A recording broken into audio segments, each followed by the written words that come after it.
Hello, thank you for waiting.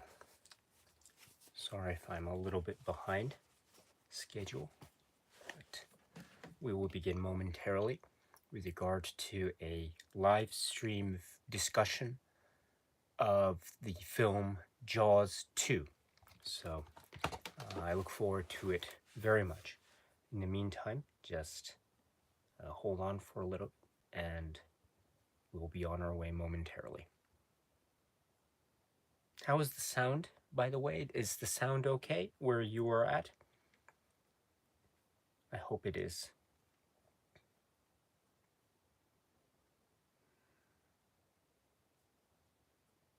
Oh, there we go.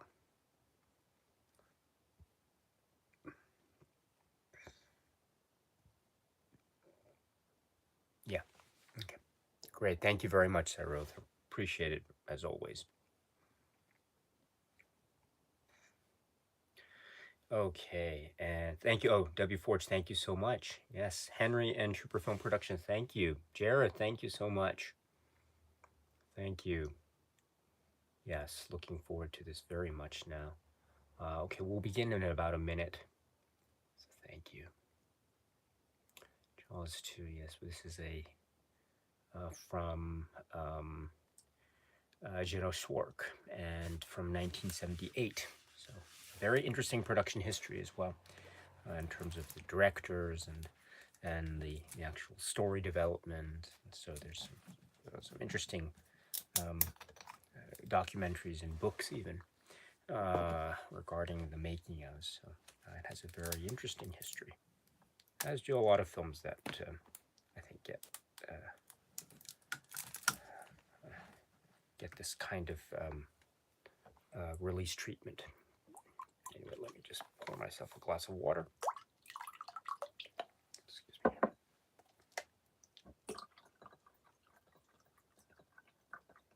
There we go.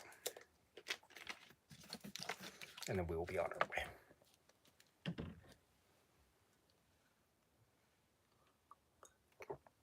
Excuse me. Thank you very much. Excuse me.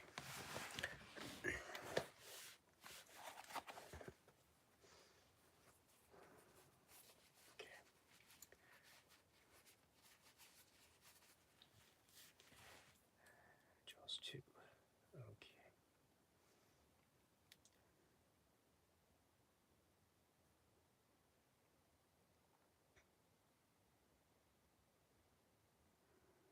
Okay. All right, I think we can begin. So let's begin, shall we? So, thank you very much. So, greetings from Tokyo, my dear friends. This is Dice Game, and thank you very much for taking the time to stop by for purposes of this live stream discussion. And as some of you may know, we have been, or we have begun speaking about in this live stream discussion format, the films that can be said to be part of this film series known as Jaws. Last week we spoke about the 1975 film Jaws, directed by Steven Spielberg. Today, I'd like to take this opportunity to talk with you about the film from 1978. This is the sequel, the direct sequel, the first sequel, which is from Janos' work, director Janos' work, and it is known as Jaws 2, starring Rory Scheider and Lauren Gary and others. And we'll talk about the cast and the characters and the story as we go along with this discussion. Now, before we begin, let me say at the outset just a few very basic preliminary points about how this live stream and, in fact, the other live streams have worked. So the way it works is that this is going to be a very casual discussion of Jaws 2. This is not meant to be a type of comprehensive review or anything of the sort.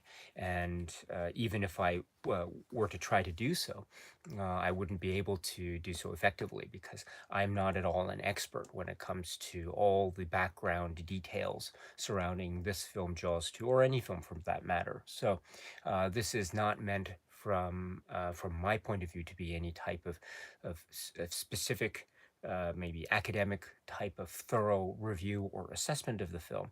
Rather, this is meant to be a casual conversation with friends, talking, chatting, discussing, debating, say over a cup of tea or a cup of coffee, something like that. So it's that type of atmosphere that it is my hope that we can, to a certain degree, one way or another, it is my hope that we can engender as we go forward and we can create as we go forward. So that's the idea. And so, in that spirit, I will be talking about my own personal feelings about the film, the how I have seen this film or how I have come to know this film over the years, and I've seen this since I was a little kid, and I'll talk about that as well. And I will also be speaking about specific plot points about this film. So, spoilers. So, if you have not seen the film Jaws 2, then I strongly suggest that you turn off this live stream right now and you can watch the film Jaws 2 in your own good time and in a time that's convenient to your schedule. And then when you have finished, you can always come back to this channel if you are still interested and you can watch this live stream. It should be uploaded as a video after this live stream is over, and you can therefore watch it as a playback video in your own good time at your leisure. So so in other words, I will be speaking about plot details of this film. Also, of course, the chat function is open here on the YouTube channel, so you can use the chat function and you can insert or write in your comments, and you can talk to me or you can talk to other people here. Not a problem at all. So just a few things about that, of course. First of all, I know that opinions on this and other things, of course, vary from person to person to person. So I totally get that. Each person's opinion is very valuable to me and very precious to me, and so I would do my best to try to. Show that along the way, but I really do want to cherish that. But also in that spirit too, I want to say that everyone has shown in that spirit, and in doing so, people have also always been very courteous to others, and have always shown each other a great deal of mutual respect and understanding. And even when there is disagreement, and maybe even vehement or intense disagreement, there is always a sense of mutual respect towards others that you, my dear friends, have always shown to me in past live streams, in video discussions, in the comment sections, etc. So I want to thank you so much always for doing that for me and supporting me in this channel and always looking out for me in this channel. I wouldn't be able to do it without you. And I would like to say also, I would thank you in advance for continuing in that spirit, my dear friends. I'm always very appreciative of everyone just respecting each other, and even when there's disagreement, sharing those disagreements in a way that we can still have that continue on with that casual chatting about films over coffee type of vibe, type of atmosphere. So thank you very much in advance for that, continuing in that spirit and that viewpoint and principle. And another thing too is I will be doing my best to say hello to everyone or as many people as I can in the chat. If I skip over your comment or something of that sort, I apologize very much. So I really apologize because it's not my purposeful intent to do so. It's just maybe I skip it over it, or maybe because of time constraints, I'm unable to address everything. Also, if maybe your comment is not directly related to Jaws or Jaws 2, etc., I might skip over it because of the fact that I do want to focus my energies today on the Jaws 2 discussion. But with that being said, of course, if you do have any non-Jaws 2 related topic or question for me, I'm not sure I'd be able to answer everything. I know I wouldn't, but if I would be very happy to at least read it and to try to address it to the best I am able to in a comment on another video. So if you want to leave behind a non-JAWS related question for me or a comment from me, you can of course do so in a comment section to another video, and I'll do my best to reach out to you in due course. I think that's it as far as the preliminaries. Yes, yes. So I think that's it. So, in that spirit, my dear friend, let us begin in earnest with the discussion of Jaws 2. But before that, let me now go to the.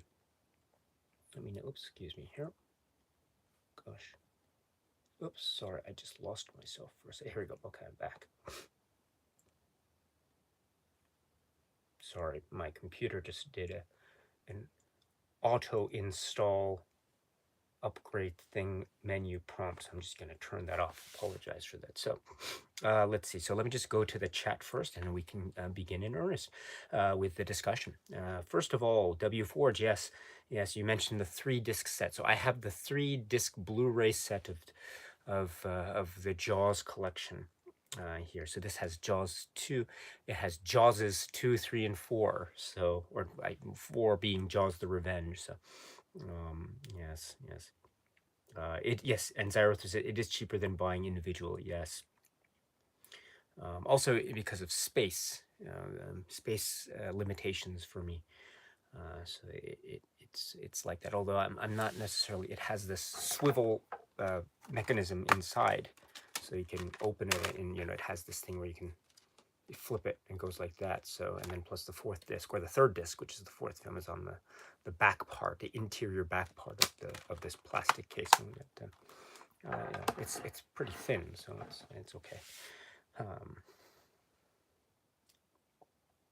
Let's see. Oh, fans of something, Eddie. Hello, it's nice to see you. Hello, great.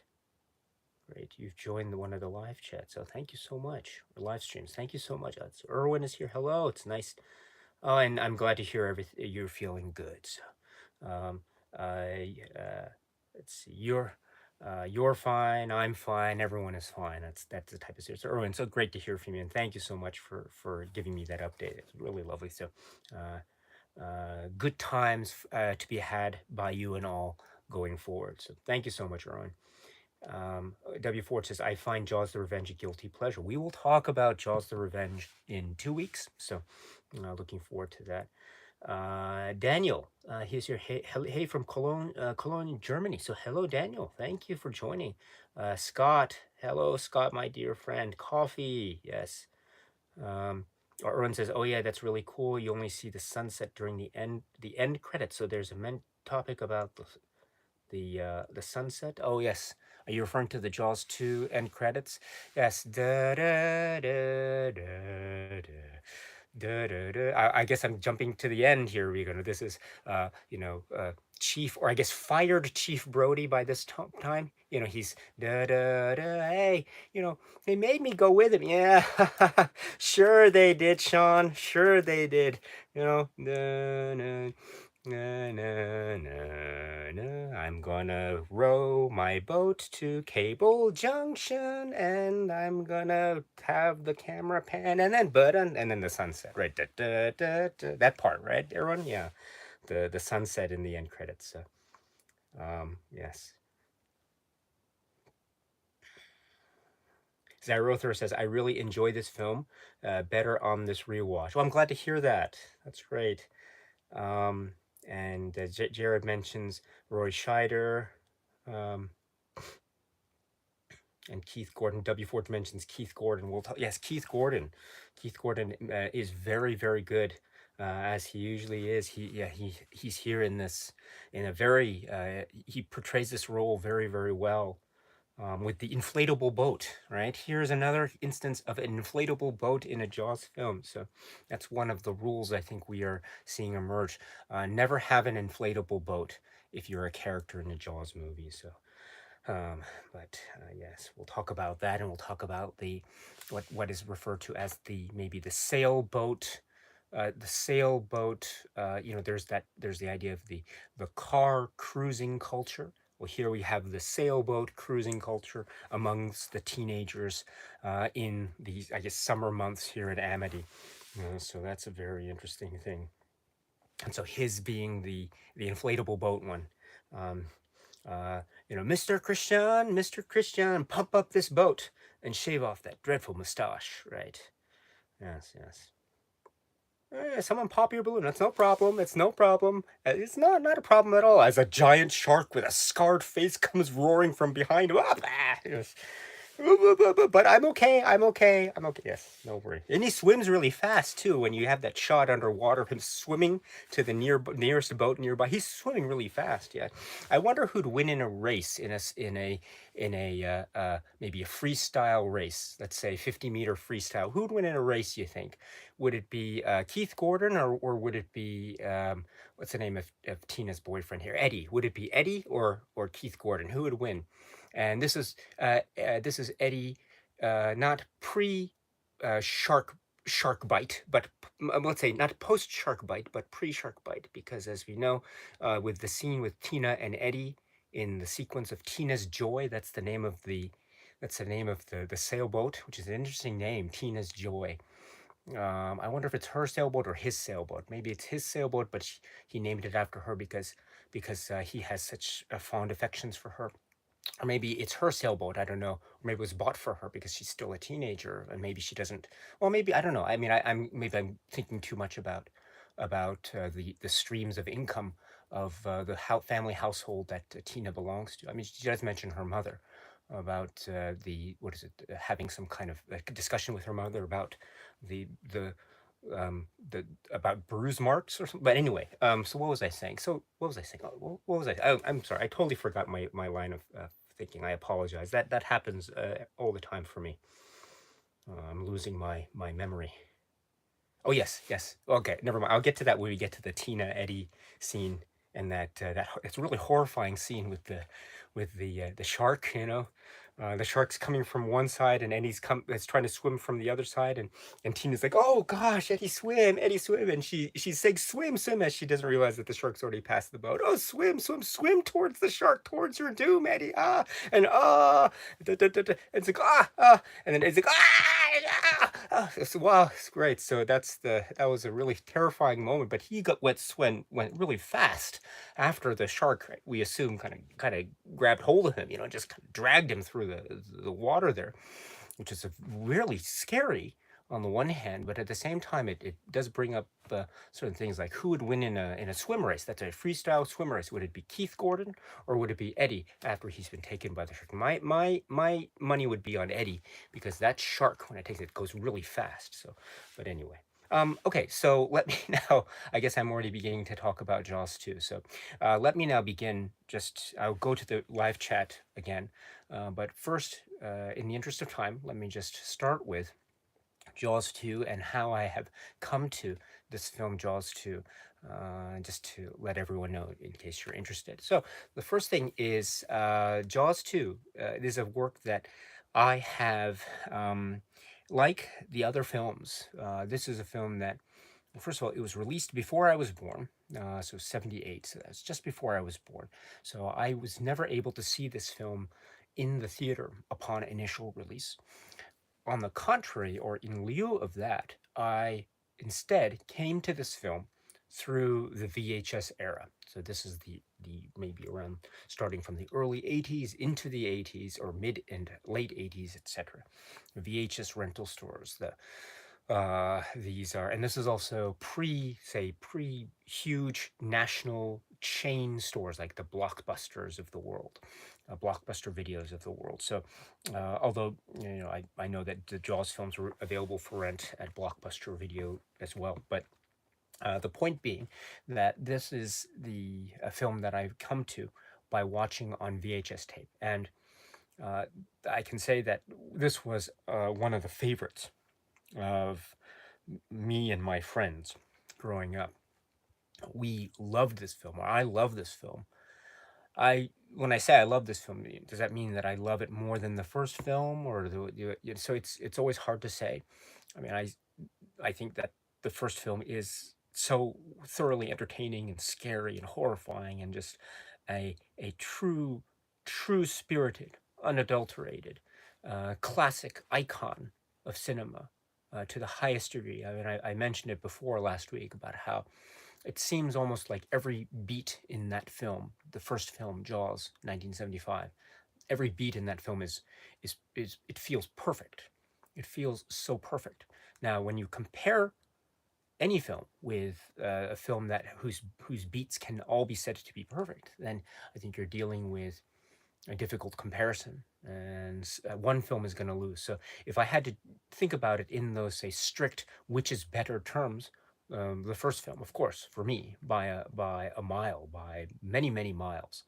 However, however, that is not to say that Jaws 2 is not fun, or Jaws 2 is not engaging. So on the contrary, as a kid, I loved this film, and now I love this film very much. It is so, I think it's neat. I like how it seems to build on the Amity universe, and we see a continuity of characters to a certain degree anyway. Although Matt Hooper is conspicuously absent, you can't reach him because he's currently on the Aurora.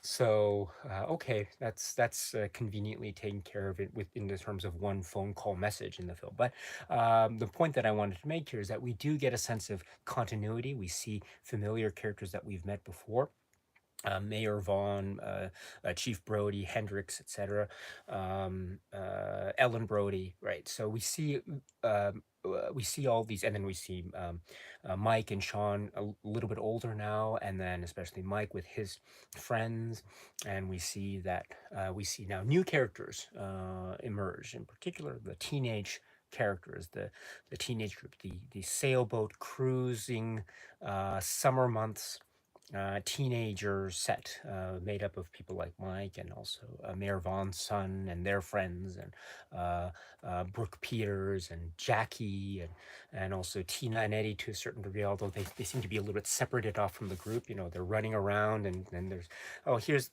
let's run around this lighthouse and I'll try to catch my hat, and oh gosh, there's a dead killer whale on the beach, that sort of thing. But everyone's like, oh, what are they doing? Oh, yeah. So they're maybe together with the pack, but they tend to be a little bit separated off from the group. But the point is that we have characters, that familiar characters, and we have new characters. But at the same time, we have the same place, Amity, which has the same feel, but it has a slightly different feel. There's a little bit more of a development, real estate aspect, investors aspect to it, with the character of Len, and the investors coming in, and the shark tower and that scene, and the like. So there's continuity, but there's also a feeling of this trying to build out the world a little bit more for purposes of the sequel. Okay, and then there is the shark action, which I think is very scary, very intense, very suspenseful. I mean, it does have this type of episodic nature to it for the most part, especially throughout the first half of the film. It goes from shark attack episode to shark attack episode to shark attack episode, but then around the midway part, or maybe the final third or so of the film, when you have the sequence involving the teenagers and the boats, and they're basically tied together and they're stranded in the middle of the water heading towards Cable Junction.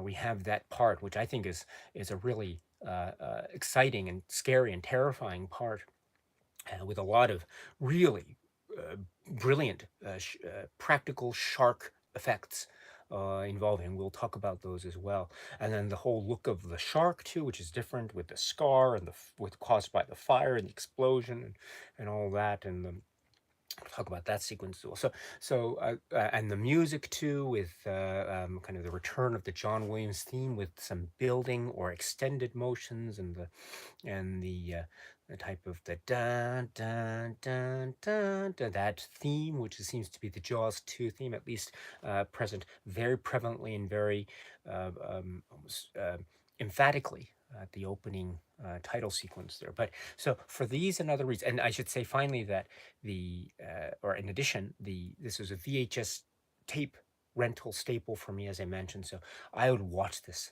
constantly, rent it and then re-rent it. Like, I don't know what the pace was, but it was a really high frequency rental, as I recall. So ever since I was a kid, just watched it, fascinated by it. I remember my friend And we'd have sleepovers, and my friend would say, "Oh, Jaws 2 is Jaws 2 is so cool. I love it better than yours." So he would say that sort of things. I'd be like, "Yeah," and we'd have the beginnings of these film discussions about which is better, Jaws 1 or Jaws 2, and that sort of thing. So, but. This is my way in this opening statement fashion to say that I really love this film. I really love this film. I don't want to. I'm not going to talk today about, oh, this part is better than the first, or this is this. I'm not going to talk about it in those terms, but I will talk about my in terms of my general enthusiasm within the context of Jaws 2, and then we can go from there. So um, anyway, so before we get going, let me now go to once again to the live chat, and then we will go from there.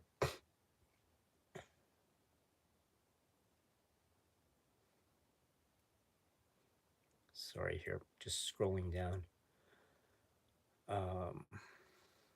Scott mentions the Jaws 2 novelization. Yes.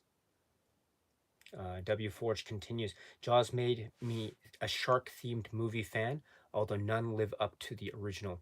Timothy, hello. It's nice to see you, Timothy. Thanks for stopping by. I know maybe you've left already, but just in case, thank you so much. Let's see. Eric is here. Hello. It's nice to see you. Peace be with you all, you say. So thank you. Likewise, my dear friend. Mark, hello. You say, saw Jaws 1 and 2 pretty young on TV, each in pieces. When I saw Jaws for the first time, a bit older, it was missing stuff. Turned out I had mixed up scenes thinking it was all from one movie. Oh, yes. Let's see. FJ, hello. You say hi from London. It's nice to see you. I used to live, not in London, I used to live south of London many, many years ago when I was a kid, in a place called Guildford, Surrey, and then a little bit later in a place called Woking, Surrey. So I haven't been to London or to England in many, many years. So I would have loved to go there, but travel plans have been drastically altered over the last few years, as you probably may know. So, but once things are maybe doable again, I'd love to be able to visit there and other places. But thank you very much for joining, FJ. Thank you. Uh, let's see. Let's see. Zach Bartron. Hello. You say the music for Jaws 2 is much more complex than the first film, in my opinion. John Williams really outdid himself here. One of my favorite scores from him. That's really interesting. Yes, the score has a there's a it's an interesting playful type of feel to it. In around the middle of the film, when we see for the first time, I think the group of kids, the teenagers playing on their boats, and it's the part where they're throwing water balloons at each other, and the guy, um, I think it's Bob. I think you see him, doing a handstand on the boat or something with, Larry Vaughn Jr., etc. And Keith Gordon's reading the book, and someone throws a water balloon at him. Dun, dun. So that sort of thing, right? But you see him like a moment prior to throwing a bucket of water at someone. So I don't know why he seems really irritated at getting hit by a water balloon. You think that he'd know what was going on. This is probably the worst place to be reading a book, is during a water balloon fight. I don't know if anyone's done that, but if I'm in a water balloon fight, I'm not going to think to myself, "Oh, this is a great place to read a book." But anyway, this part of the scene, we have the music, which is right, and then suddenly it goes into the middle, so it suddenly has the Jaws theme in the middle of this beautiful, lovely day out on the water type of vibe to it, and even it has that. It's using the Jaws theme to the beat. So and that's great. But then suddenly we know, some scenes later they're gonna have one scary time when the shark really emerges and attacks them. But in the meantime, yes, that's an example of where I think the music is really quite complex. And there is a really powerful moment too, where after um, Martin Brody, Chief Brody, after he's had that thing on the beach with the bluefish, Chief, it's just bluefish. And he's like, oh, I think, and the idea being he's shot his gun in front of this crowd, and everyone's crying, and there's the little boy who's like, "Get out of the water!" And he's about, he's pointing a gun as the little boy's running, that sort of thing. So the idea being that he has caused a panic on the beach because of his perceived paranoia.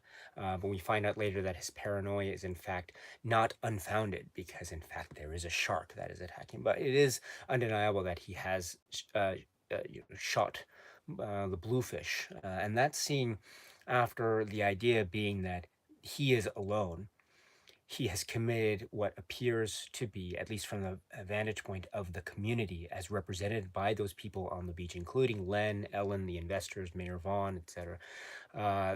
He has committed a type of cardinal sin, and he is being stranded and left alone. And he's left alone to pick up the shells that were discharged, I guess, from the gun as he was firing it, that are just on the sandy beach below, and he's just picking them up. And we have the little boy Sean, everyone going back except one person who approaches him, little Sean, walks towards him and just silently just kneels down next to him, and then just starts picking up the things.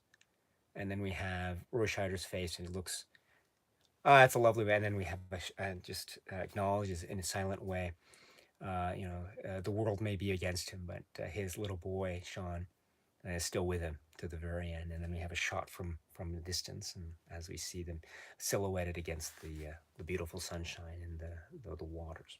It's a lovely moment. And the music there is so, it has that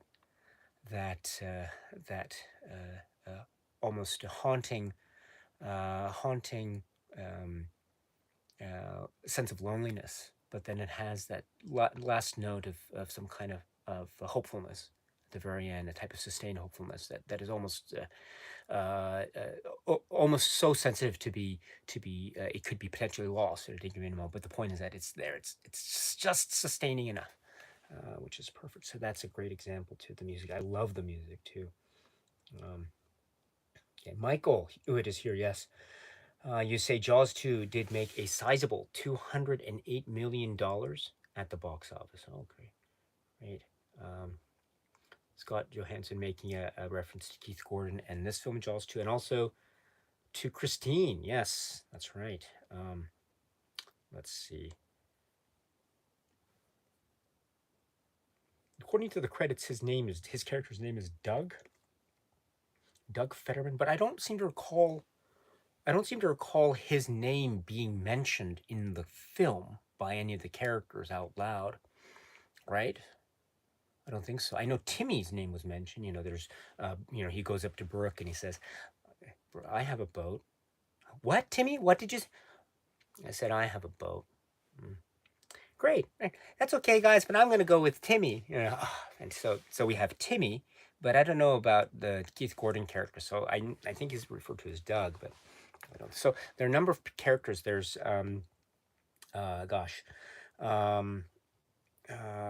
there's what is it?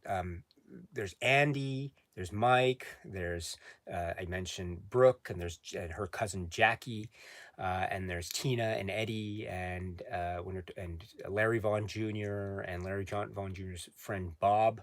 And there are a number of characters too that I don't think their names are mentioned. If they are, please let me know. But there's the guy who has the boat, which is called Sea Witch.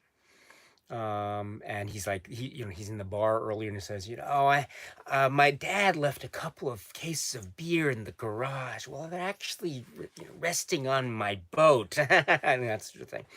And that's in the bar, and when they're deciding, or they're plotting what to do the next day. And we have the character of Jackie, who is actually she's very popular with the boys, especially Mike, and with Larry Vaughn Jr. But she seems to be somewhat of an interesting influence, I should say. About she's like, "Do you always do what your parents tell you to do?" "No." "Well, great. I'll see you at the dock at 8. 8 o'clock, everyone. 8 o'clock." So she seems to be a type of the ringleader in many senses of the word. And you remember earlier when she's seen on the boat with Larry Vaughn Jr., and Mike's on the beach side. They're painting because of his summer job. He's so frustrated painting because he wants to be out of the boat on a date with this very pretty girl, and we hear her say to him, "Go faster, fast, go faster, go faster." So she seems to be asserting herself in a lot of these situations, almost in a type of, I wouldn't call it, go so far to say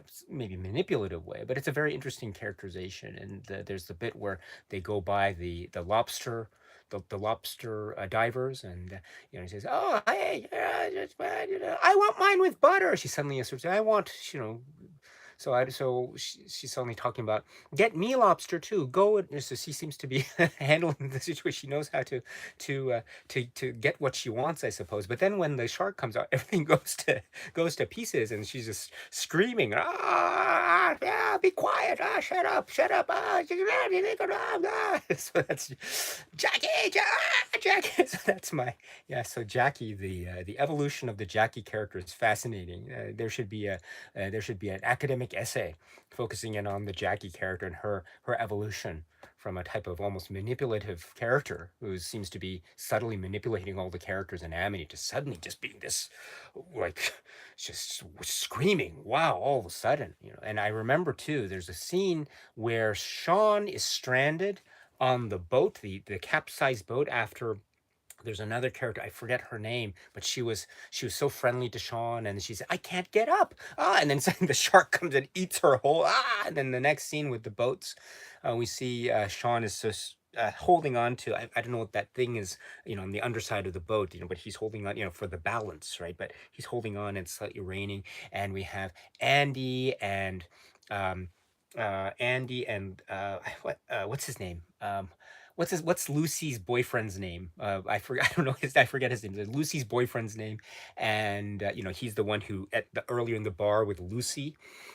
He's drinking with Lucy, and they're doing the thing with the arms, and he's going like this with Lucy's. That's a really hard way to drink, by the way. I don't know. I mean, if I'm on a date with someone, even if I'm really into that person, I don't want to do that thing with I mean, if I spill it on my shirt, or worse, on her shirt, or what's going to happen? How am I going to explain this? I could totally ruin the mood. But anyway, so there's that guy, and then there's Larry Vaughn Jr. They're trying to throw the rope at Sean, and he won't be. He's so traumatized. He's so scared. He won't listen to them. And then Andy, to his great credit, he says, he knows exactly what to do to push the right button to get Sean to look and pay attention and get the rope. So that scene, right? And I mentioned it because if you notice, not all the characters are focusing in on Sean. There's also Lucy who says, "Sean, please," and everyone's urging, because this is a really big deal. He's a little boy stranded out there with a shark out there, and what's going to happen? This is after the shark has eaten the helicopter, and that thing. So um, but if you notice, not all the characters are there. Some of the characters are actually in the distance, looking away, not even looking at Sean. And so the assumption is Keith Gordon's character is on the other side. Bob, I think, is over on the other side, and then Brooke and Jackie. And the reason I think is because Jackie is so like, she's so traumatized, and she's like screaming, she's screaming, that those people on that side of the boat are trying to comfort her with their back turned to Sean. And I'm thinking, I understand that people might be upset, but at least turn and face Sean, and because be a group. So I'm thinking, maybe I'm not the biggest fan of the character of Jackie. Maybe that's coming through. But anyway, um, what was I saying? Yes, so that is my opening salvo when it comes to this. So before I monopolize the conversation too much, let me now go to the chat here, and we'll go from there. Chiggers is here. Hello. Yes. Jared says, one thing's for sure, there wasn't much joy on that boat after what happened to Eddie. Yes. My goodness. Yeah. That was a scary scene. That is a scary scene. And the bit when he's grabbing Eddie is just Tina, and then just the bit of he breaks off a bit of the wood. Oh my goodness. And you could see it and just make it go away, make it go. And there's like, Tina, what's wrong? This is Ellen. Tina, what's wrong? Yeah, that was scary, scary. And everyone's like, "Oh, she said shark, right?" So everyone's like, "Oh my goodness, that means there's a shark out there." But to be perfectly honest, it's hard to know what she says. I mean, nothing against her or the character. She's gone through so much. So it's hard to, of course, be articulate, I guess, after having been nearly killed by a shark attack or seeing someone that you really love be essentially eaten alive before you. But yeah, I don't, when she says shark, it's hard to know exactly what she's, I mean, she could be saying shark, she could be saying, ah! So, but anyway, we understand, of course, in the context of the plot in the film, she's saying shark. She's acknowledging that there's a shark. And this is very important too, because this is the first direct eyewitness account of a shark. All the way up to now, there has been what is known as indirect evidence. There has been the photograph that has been left behind by the two divers at the beginning, you know, the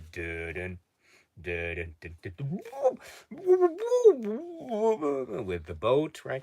And then there have been other instances with the explosion of the water skier and the boat there, but no eyewitness account until Tina. And this is very important. And this validates all of the arguments and assertions that Chief Brody, at this point fired Chief Brody, has made all the way up to now. And this means that he has been right all along. So, but it's very important. But what a way to be validated with this moment from Tina. Right. So, okay. Yes. Well, that shark, as Zyrother says. Oh, Samuel Stevens, hello. You say the shark in Jaws 2 is a mastermind. The ocean is his chessboard. He moves those teens around like pawns. Yes. Although there is one chess move that to this day I will never be able to understand and to recognize, which is at the end when the group has made it to, or just at the point of landing towards Cable Junction, but you know the wind is taking them, you know, whether we go that way, we go that way, and then Bob and others are trying to row their way, and oh, we know they've suddenly forgotten for momentarily that if they put their hands in the water, they run the risk of being eaten by a shark, which has been up to now attacking them. But anyway, you know, I can understand the sentiment. But anyway, they also realize, oh, so they kind of reach out their arms at the last minute. But when the shark attacks at this point, after fired Chief Brody has arrived, and the shark goes through, and they're trying to bring the what is it, the wench, the hooks from the police boat, which is now crashed into Cable Junction, and the plan is he's gonna hook the ropes, he's gonna throw the hooks over, and then he wants them to pull the thing and then attach it to their, I guess, sail boats, and then he's gonna pull it with the crank on the boat, so he can drag them towards the shore of Cable Junction. That's the plan, I think. And so as Andy and Larry Vaughn Jr. are trying to drag the hooks down, they unlaunch the power cable, which is a very important part for the ending, as we know. And then the final attack from the shark, who knows how to attack at just the right time, by the way. And some of the teens fall, except for Sean and Jackie. And as we know, Sean is you know, and then Jackie does the Jackie thing, which is and then even the camera goes close up on her. So that's amazing. But in anyway, we have some of the shots, and then Lucy, poor Lucy. We know it's Lucy because the boyfriend, you know, she's swimming. Look, Lucy, look out! And we see the shark coming from behind. And Lucy's like, what's going on? The shark's coming. No, from behind her.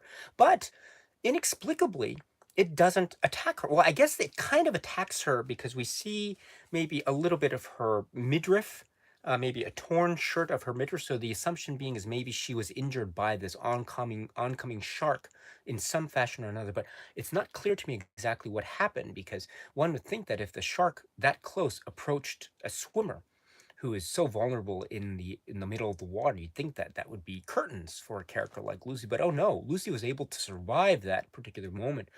Again, I have no idea why she was able to. Is the shark thinking, I'm gonna save this for, is that what the shark's thinking? I don't know. But anyway, Lucy, thank goodness, for whatever reason the shark decided not to go for Lucy at that particular point. And right, so, and of course the boyfriend is there with Lucy and is just going to protect her at the very end, even when the sparks are flying, and just, I'm going to protect you, Lucy, don't worry, as the sparks are going to hit my face, don't worry.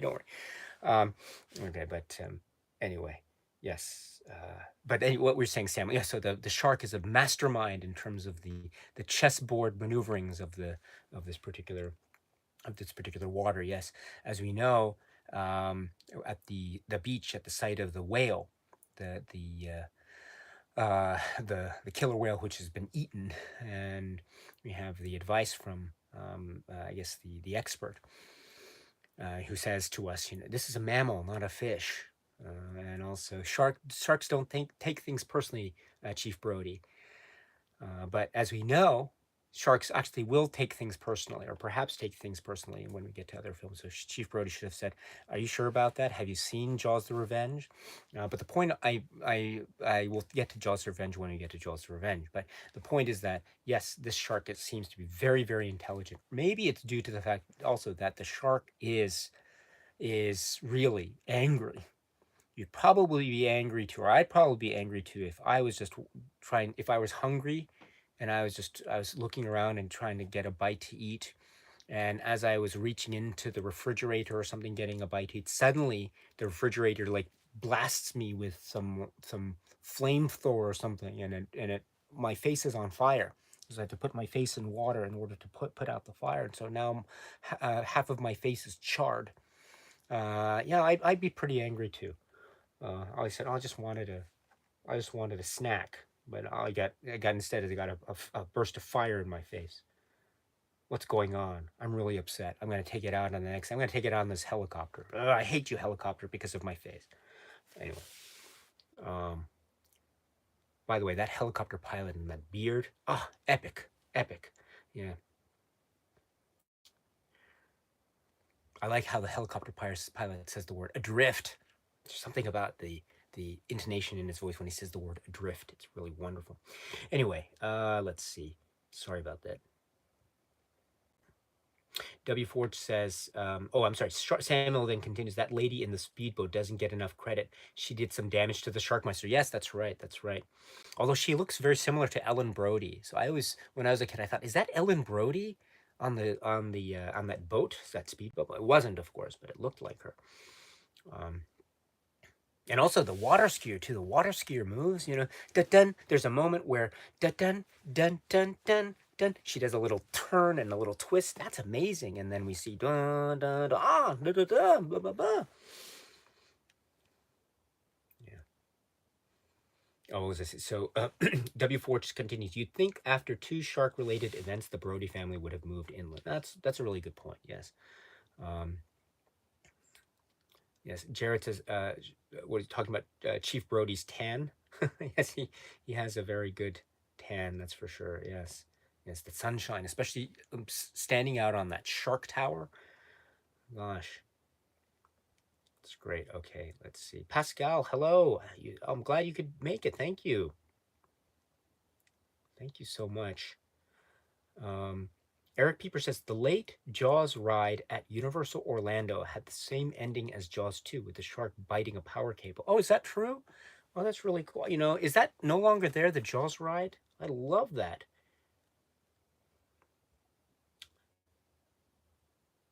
Sorry, I'm just scrolling down here. Oh, Timothy's still here, at least according to the point of the chat I meant. Oh, that's great. Let's see. Yes, Erwin says, especially after the bluefish chaos, his acting is just. I like that phrase, bluefish chaos. I like that. Yes. Um, let's see, the bluefish. Yes, that's right. And then Jared says the bluefish swimming together, it looked like a large shark. Yes, of course. Yes. Oh, Raymond Rodriguez is here. Hello. Yes. For some reason, the scene in Jaws 2 that I always think of is the scene when Mike is sneaking out to go sailing. Yes, but Sean hears him and wants to go with him. He's, I want to go too. No, no. And then, yes, he says, Michael. And he looks because the threat is he wants to wake up the parents. And then I love that feeling too, Raymond. You're absolutely. I love that scene too because I understand exactly what that is. And when Mike says, "Yeah, okay, come on," that moment of triumph as Sean is walking down the hall. Ah, I love that. Of course, it's to kind of his doom, kind of, because it's gonna be a real hellish day on the ocean, as we know. But anyway, yes. Okay. Let's see. Um,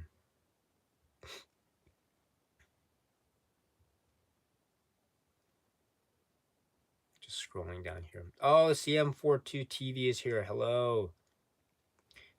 Gerald Lang is here. Hello. I think I've caught some of your recent comments as well in some of the other videos. So thank you.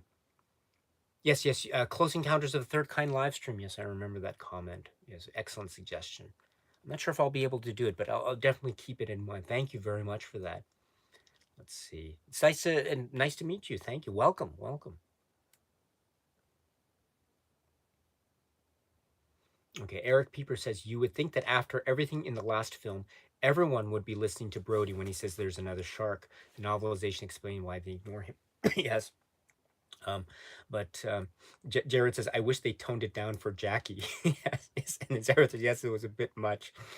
Most definitely, says Erwin. Yes. Oh gosh. Um, yes, it was a bit much. But oh well, oh well. Gerald continues. Seen Jaws 3 in 3D in theaters back in the day when it was released. Wow. Yes. Um, Eric says Bob originally died in the film, but his death was removed for being too much. So his shot at the end saying thank you" was done in post. You know, I love that. I love that shot. I love that ending with Bob. Oh, thank you, thank you, thank you. I love that. Yeah, that's really lovely. Yes. Um, but Bob is. I love Bob when he's talking to Larry, and after Larry says a little bit of a maybe a type of not such a nice thing about Jackie, and then Bob's like, "Do you have to talk like that?" I love so just, what are you, my mother? You want to do the gibberish? So that's the thing. So there's a great relationship between Bob and Larry.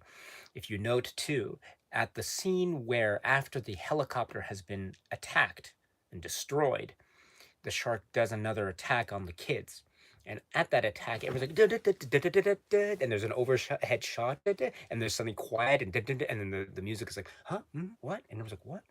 What? And then the shark does a final boom.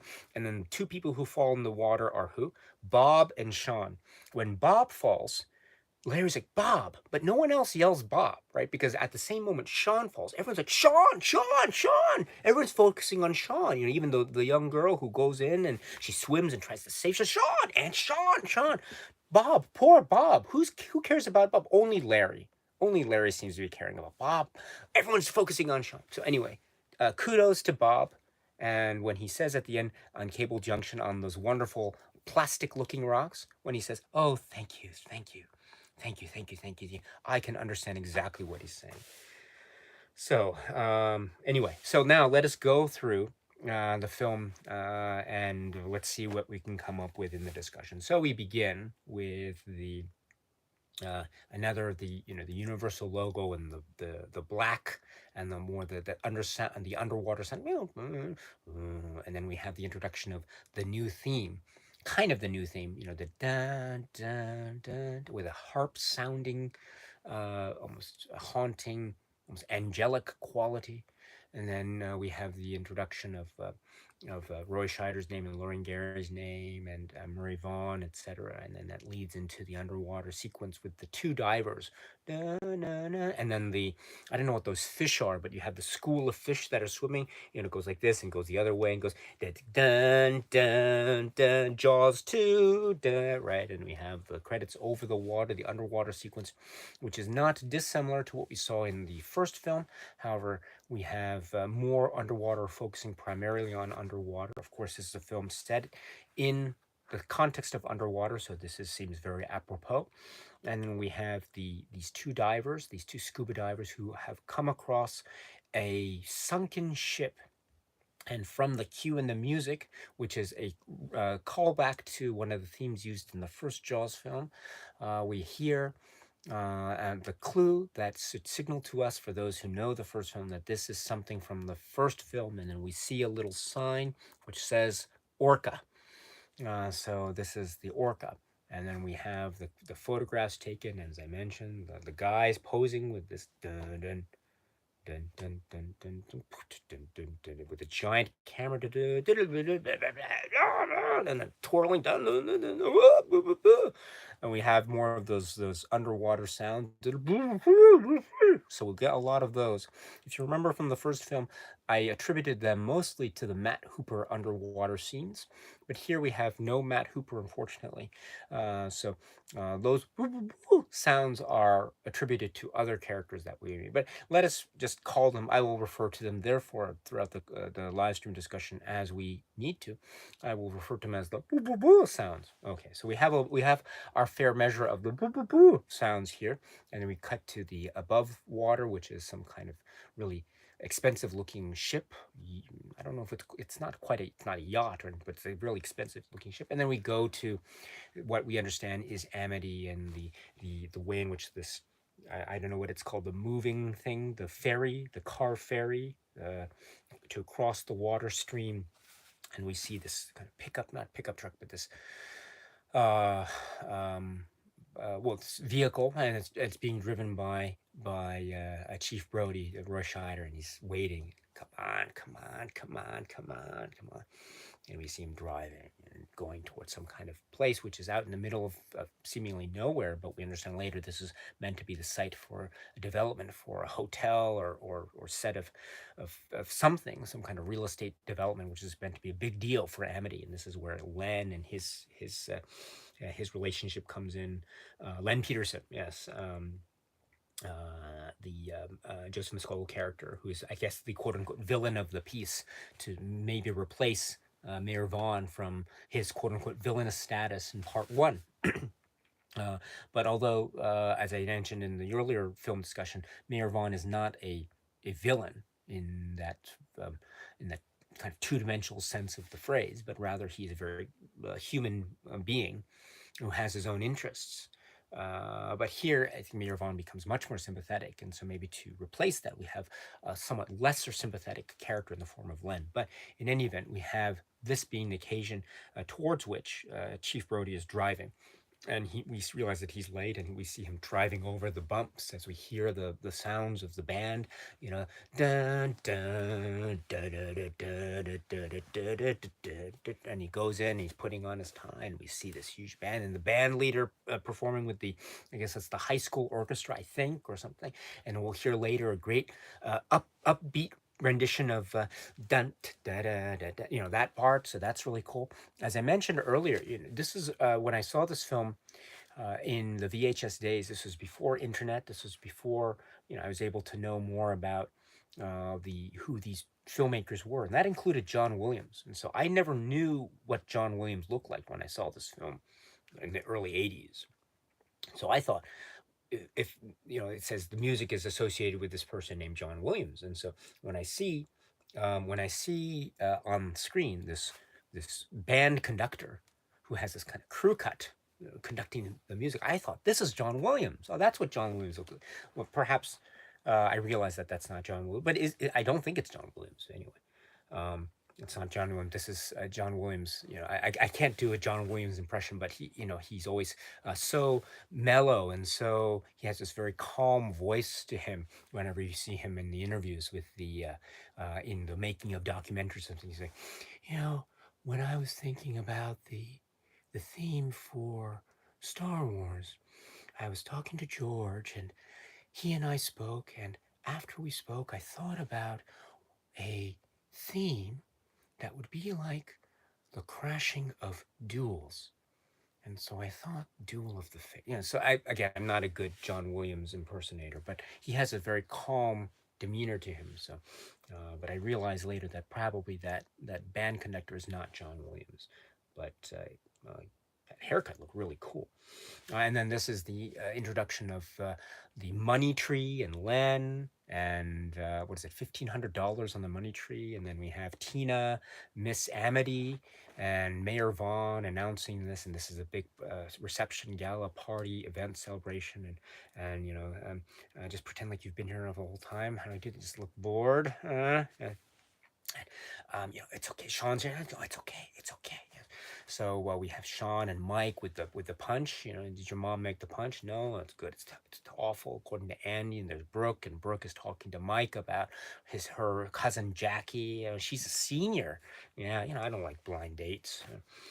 And something of there's some kind of joke about tin cups that Andy says, which I don't quite understand actually, to be perfectly honest. But okay, well, we have the introduction of Andy, and I think he has a bow tie, and we have Larry Jr. being, oh, here's my son, here, Larry Jr., Larry Jr. Yeah, yeah. Oh, great speech, Larry. So, and then we have the balloons and everything, and talking about the Jersey Shore. Was it the fourth or the fifth? It was the fourth, you know. And then we have the wonderful, the warm, close relationship between the Brodies. Let's get out of here. And they just decide to go leave early and just to enjoy the rest of the night alone, as it were. And then at the end, we have the one ominous note of the dun dun dun dun. So that is the opening. So already we have a lot of elements. The return to Amity, the return of these characters. The kids are more grown up than we saw from a few years back, but we still have some continuity with Mayor and Martin Brody, Ellen Brody, plus some new faces, Len, etc. And then we also have the introduction of the antagonism between Len and Martin Brody. You know, when it's talking about Ellen Brody, talking about Ellen, she says, "Oh, I don't know what I'd do without her," and Chief goes, "Yeah, neither would I." So there's already slight tension. Maybe it's not so slight at this point. You could tell at least Martin doesn't like him. So and so there, and we understand that he will become, as I say, kind of villain of the piece when we go forward. Although the argument can be said that he seems more villainous, shall we say, than Mayor Vaughn in the first film, because I don't know if there's room for the film gives to developing, saying, the humanity of Len's character. We don't hear about, say, Len's family or anything like that. There is a deleted scene regarding a parking ticket, but I don't know if that goes so far to flesh out the humanity of Len's character. I suppose the only part where we do see a glimpse of Len's humanity would be the last time we see him, which is after Tina has been taken to shore after that terrible attack on Tina's Joy with Tina and Eddie. And she's taken away, and Len is seen talking to Ellen, saying, "Ellen, I'm sorry. Believe me, I'm sorry. I was thinking, damn, thinking, all I know is that a boy is dead. My son and husband are still out there." And she leaves, and Len says, so that's the glimpse of the humanity of Len. But anyway, what was I saying? We'll get to the next part of the film, but before that, let us go to the chat here. People are talking here about. Jared says, "I'm glad Bob didn't die." Yes, yes, he was a really good guy. Yes, and Jared says Larry Jr. is the only one who cares about his friend. Yes, that's right. Yes, yes.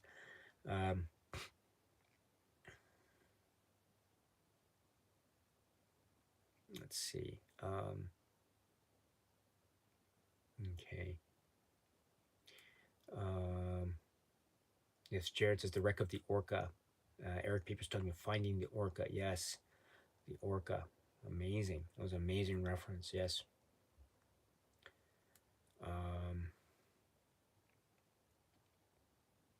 Oh, and there's also mentions here from Zyrother and others, and Erwin talking about could this also be a reference to the film Orca? Yeah. Orca is a creepy film. That film Orca is really, really creepy. I find it's kind of, it's really, I find it difficult to watch even now because it creeped me out so much when I was a kid. Yeah, I have it on Blu-ray. What was the label? I was it's good, but it's very, very creepy. Yeah, I don't want to get into too much detail, but there's some scenes that really creep me out. Oh, okay.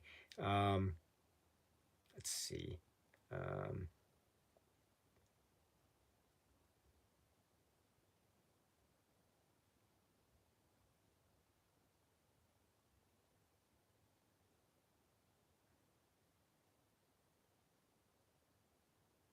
Samuel Steve. Oh yes, Jared says I didn't like Len much.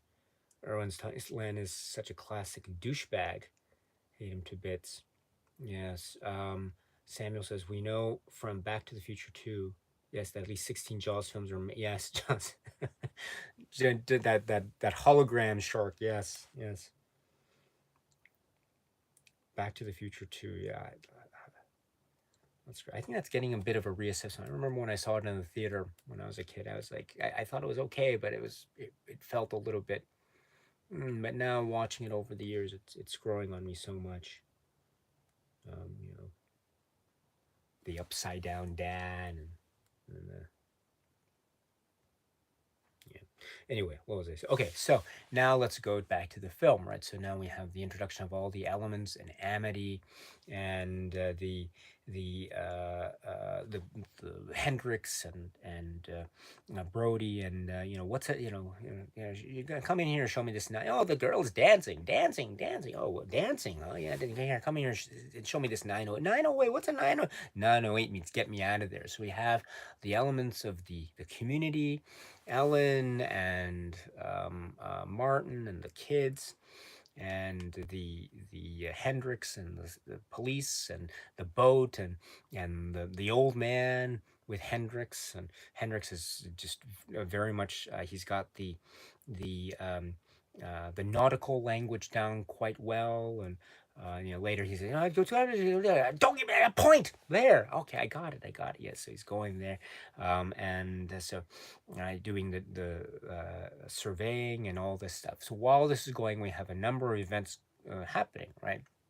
I'm skipping over some stuff, but so one thing too, we understand that there is a shark out there, and the shark is on the hunt, and so there's a lot of playful summer activity going on, including, for instance, this group of this group of people who are on what's that thing called?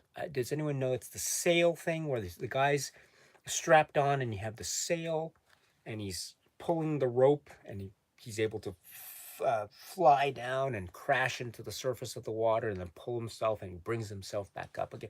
I don't know what that's called, but it looks fun. And I think the guy who's strapped in the harness there, I think people are calling him Mike, I think. And so if my memory serves, I seem to remember, is that the same Mike Brody? I know it's not, or probably not. But anyway, we have that particular sequence, and we have him at the moment where he seems to be struggling to get out of the water there, and you see his feet kicking as the shark is just looking for something to eat, and just dun, dun, dun, dun. It has a little bit of a Alex Kittner type of kicking motion as we see the shark trying to approach. Da, da, da, da, da, da, da, da. Na, na, na, na, na, na, na. That guy in the harness would never know how close he came to death, right? But the shark seems to be very frustrated. He's so frustrated he's gonna say, "I'm gonna swipe my fin." Goes down, and then he's so frustrated he's got to look for something else because he's still hungry, I assume. And then we have the stuff with the speedboat and the water skier and the elderly lady on the beach in the house, and Tina and Eddie doing the Tina and Eddie thing. Tina and Eddie, I mean, yeah, there's a lot of Tina and Eddie going on here. But anyway, so that's that sequence there with the water skier, and suddenly the shark emerges. And as someone mentioned in the chat earlier, that shark is super fast.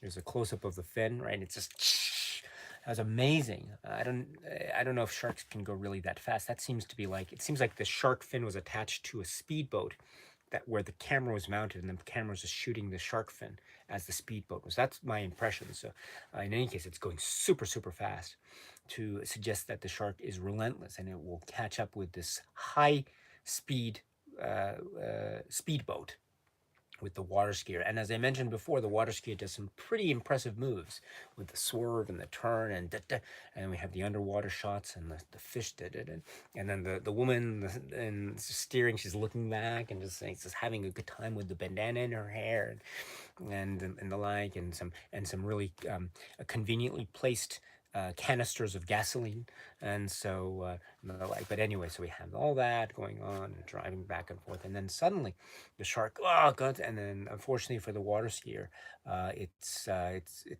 pretty terrible situation that befalls her. But then we realize, or the driver realizes something is amiss, so he stops and just tries to find, what's her name, Terry, right? Terry, Terry, Terry, and then the shark comes from behind with that music, the build up, the and then boom, and then the shark's pushing the boat. Ah!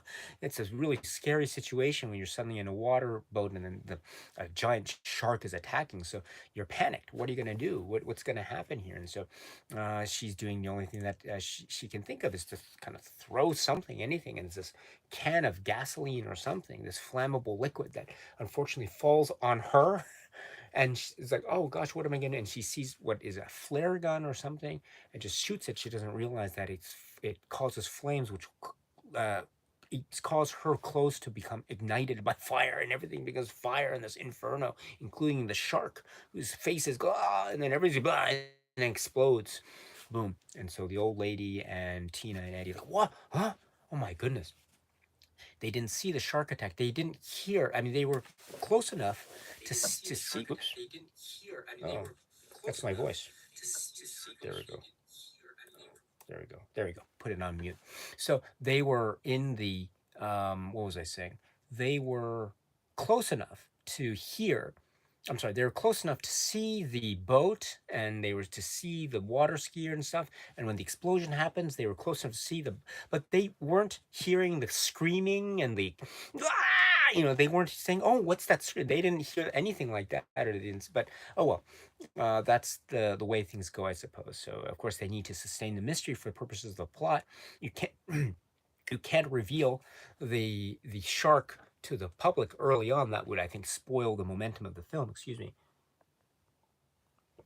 But we know, we as audience members know, the shark is there. We actually see the shark. It's revealed, and not only is it revealed, we see the scar that occurs, which is an interesting, nice visual touch to make it distinct, I suppose, from the earlier film. But the point is here, the people in the universe of the film in Amity don't know. They just think something's afoot. So that's a bit okay. But anyway, they understand that all they know is 1 minute they're having a lovely time, and the next, and then Chief Brody's like, "That must be a shark." And Chief Brody, can we go? Can we go now, please?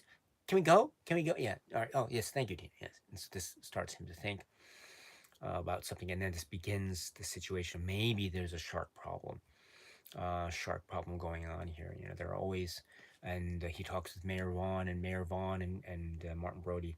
Is it maybe there is a shark issue here again? He's not sure, but it could be. And Larry Vaughn again, like in the earlier film, expresses doubt, but this time it's not like financially motivated. It doesn't appear to be. It might be, but he seems to be more understanding, although still just as say unwilling to believe Martin Brody here. There have always been accidents. Are they all shark victims? Maybe they are. So there's that sequence. So that's already setting up the the situation about how there is still no one to believe Brody. With his suspicions that maybe there's a shark out there, and then we have the whole thing with the scene involving Martin Brody driving across near the beach there, and he sees, I guess it's a piece of wood, and the random piece of floating wood, just coming towards the shore, kind of. And it's like so he's thinking, "Oh, there's a piece of wood. I better pick it up." I suppose that's understandable because he is an officer of the law, and if you identify a large piece of driftwood like that, it could pose a possible health hazard to anyone who decides to swim in the water. So perhaps, and as part of his duty, he realized he needs to retrieve this in order to remove it as being a health hazard for anyone who might be swimming in those waters. So he decides to park and he goes in, and it's that suspenseful sequence involving the picking up of the wood and the build up of the scene. It's almost like the Ben Gardner scene in the first film, kind of has that same effect, I think, because when you pick up the wood, you see this charred corpse, and it's a really effective jump scare. I remember I was terrified when I saw that as a kid. And then Roy Scheider's expression, I think, is the perfect cap off to the sequence, which is and he sees this giant charred corpse confront him as he falls into the water. We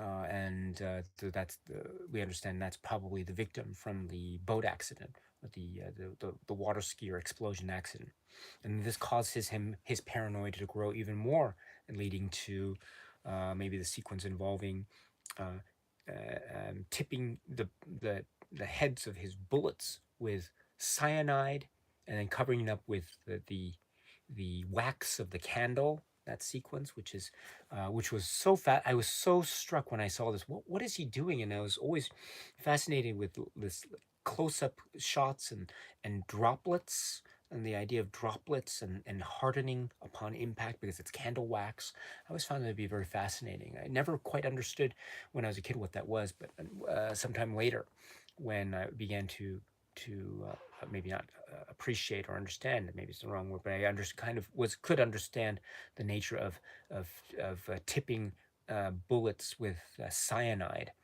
That was the I just that was what was going on. I think it was cyanide anyway, but and then it's the idea that he is prepping for what he understands to be a shark in those waters. So there is that situation there, and it's setting up for a lot of things going on. So then we have the kids' culture, and as I mentioned too, we saw a little bit of the sailboat cruising and the water balloon, etc. We have the police culture with Hendrix and Brody, and also the addition of the boat, the police, I guess the police boat, and then also I've mentioned too. I forgot to mention on that boat with Hendrix and the old man, they're traveling and trying to find debris from the explosion and any survivor or drifting body or anything, and then they come across something and they lift it up, and it's the power line, and this is the introduction of the power line concept of the film. We have to drop it. We don't want to have a power outage on the island, and so and as Hendrix said, "Oh, you're bored. I'm bored. I'm bored." And then so this is also the introduction of the power line, which is very important too, because I don't know what a power line looks like underwater. So this is good information, which is of course going to be very helpful for us later at the very end when we reach the climax of the film in the power line sequence, and then. So there's that element introduced. There's the community with Mayor Vaughn and Len, and also the investors and all the real estate development that is planned for Amity.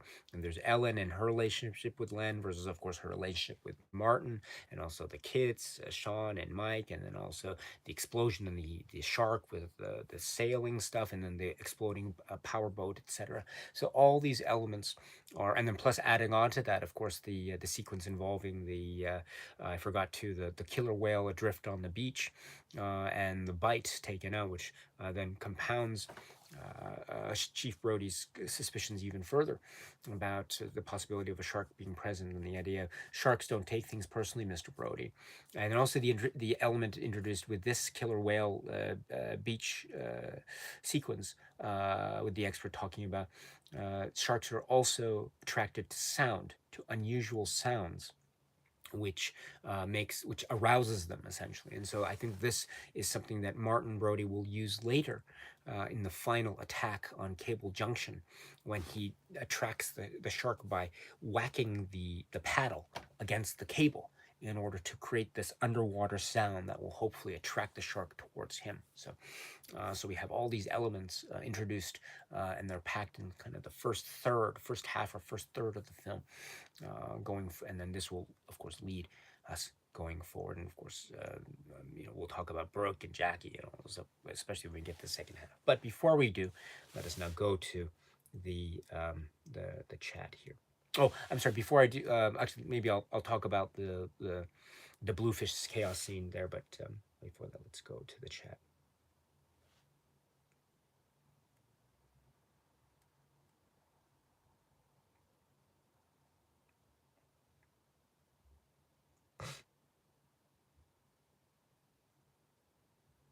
Oh, parasailing, is it? It's called parasailing. Yes. Okay. I've never done parasailing, so I'm not sure. Let's see. Jeremy Fritz is here. Jaws 2 is structured more like a slasher film. That's interesting. That's very interesting because, yes, it does. There is an episodic nature to the attacks, in the sense that we don't know, we're never necessarily introduced to these characters that the shark attacks, except for the kids in in the latter part of the film with the sailboats. But up to then, it's those divers at the beginning, we don't know them and they're suddenly attacked. There's the water skier and the boat. We don't necessarily know who these people are, and then they're suddenly attacked.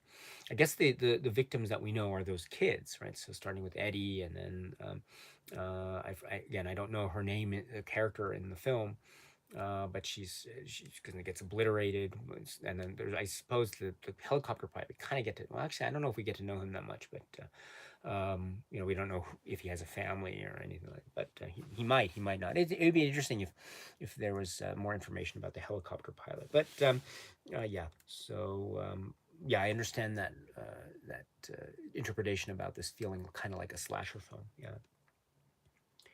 Um, Jeremy said, yes, you continue. The water ski scene is iconic, giving the sharp a Phantom of the Opera style signature look is very cool as well. Yes, yes, that's interesting. Yes. Um, That's right. That's really interesting. This, maybe that's why the shark didn't decide, maybe didn't attack Lucy, because maybe Lucy was the Christine to the shark's Phantom, and so maybe that was like, you know, maybe it was you know. You know, I don't know if you know the musical Phantom of the Opera, music of the night, or something. And then maybe that there was that relationship between the shark and Lucy that Lucy didn't know even existed, and that's probably why the shark decided not to eat Lucy at that key moment at the end at Cable Junction. And then you know, there's that link in terms of Phantom of the Opera and Christine, and then going even further, Keith Gordon was in a film called Christine, which was mentioned earlier. So, interesting. Could you imagine, by the way, Christine versus Jaws? Could you imagine the Christine versus the shark Jaws? Who would win in a match like that? Jaws would try to. I call the name. I call the shark Jaws. You know, they do that, right? Oh, Jaws eats a helicopter. That's what. So it's so. Let's say the shark's name is Jaws, not Bruce, but Jaws. So say Jaws eats Christine, but then Christine, maybe he's being digested, and then suddenly Christine comes back, and it becomes full sized in the shark's belly or something. I don't know. But, so let's see. Mhm. Let's see, just scrolling down. So I'm skipping over a number of great, great comments here. Sorry about this. Oh yes, it's when they're talking and they're talking about the mayor. Yes, people die all the time here. Are they all shark victims? Yeah, it's really interesting. Yes, so, and he's still mayor, you know, and the people who are there. Yeah, I don't know what this picture is. It's nothing. It's nothing. Is it seaweed? It's nothing. I mean, you saved this community from this terrible shark attack that happened a couple years ago, and I completely thank you for that. But you show me a picture and you say it's a shark, I can't see it. You're fired. Yeah. Okay. All right. Yeah, those poor bluefish. Yeah. All right. It's gonna come back to bite them, right? Exactly, because it is a shark. It is a shark. They should, but I mean, I right at the same time, yeah, that was a terrible picture. I look at that picture, and even I looked. I was watching the film the other day. I can't see it. Can you see the shark in that picture? I can't. I try to see the shark in the. I can't see it. But anyway, um, yeah. Okay.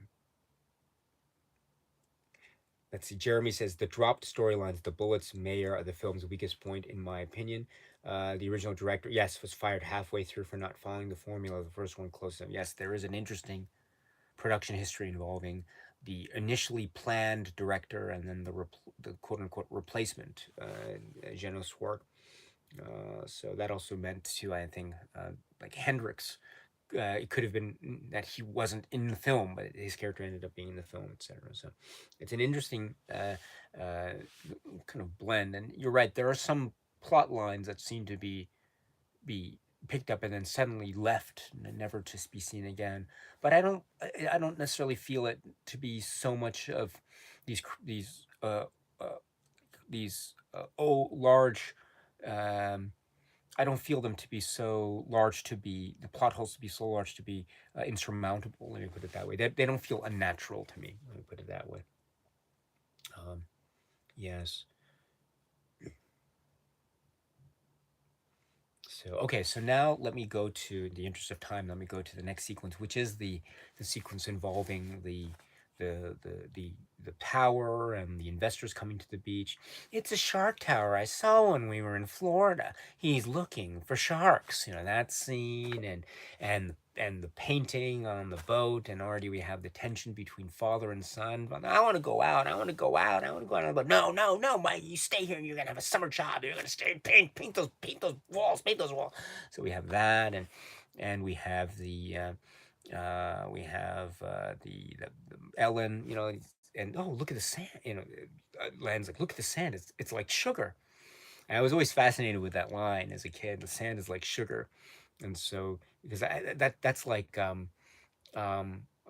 that's almost like a fantasy. Because I like sweet foods. I what's the phrase? I have a sweet tooth, so I like candy. I like sweet foods, and the idea of a beach of sugar is sounds so like it sounds like heaven to me. It's like, oh wow, I'd love to run around, frolic about in a beach full of sugar. And there, I don't know if anyone knows if you're a fan of the TV show, which is called The Simpsons. But in one of the episodes early on, in some of the earlier seasons, there's kind of a fantasy sequence that one of the main characters has, whose name is Homer Simpson, and he's talking about. Someone mentions to him about the land of chocolate, and then he suddenly fantasized. He has this fantasy about the land of chocolate. And he's just running around this land of chocolate, and there's a chocolate bunny, and he eats the chocolate bunny, and you can eat whatever you want in the land of chocolate, but for whatever reason in his fantasy, Homer Simpson is drawn to the store window of a chocolate store in this land of chocolate, where, as I say, you can eat anything, right? You don't have to pay for it, but he goes to the store window. He's, oh wow, chocolate, half price. So for some reason he's drawn to the half price chocolate, which is still something you have to pay for, even though you're in this land of chocolate where you can essentially, in theory, eat anything for free. But anyway, so what was I saying? Why did I mention the land of chocolate?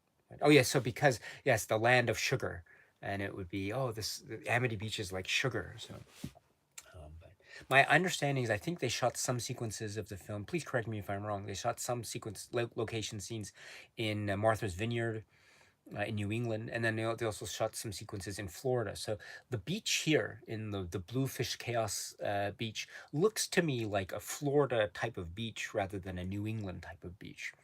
But please correct me if I'm wrong.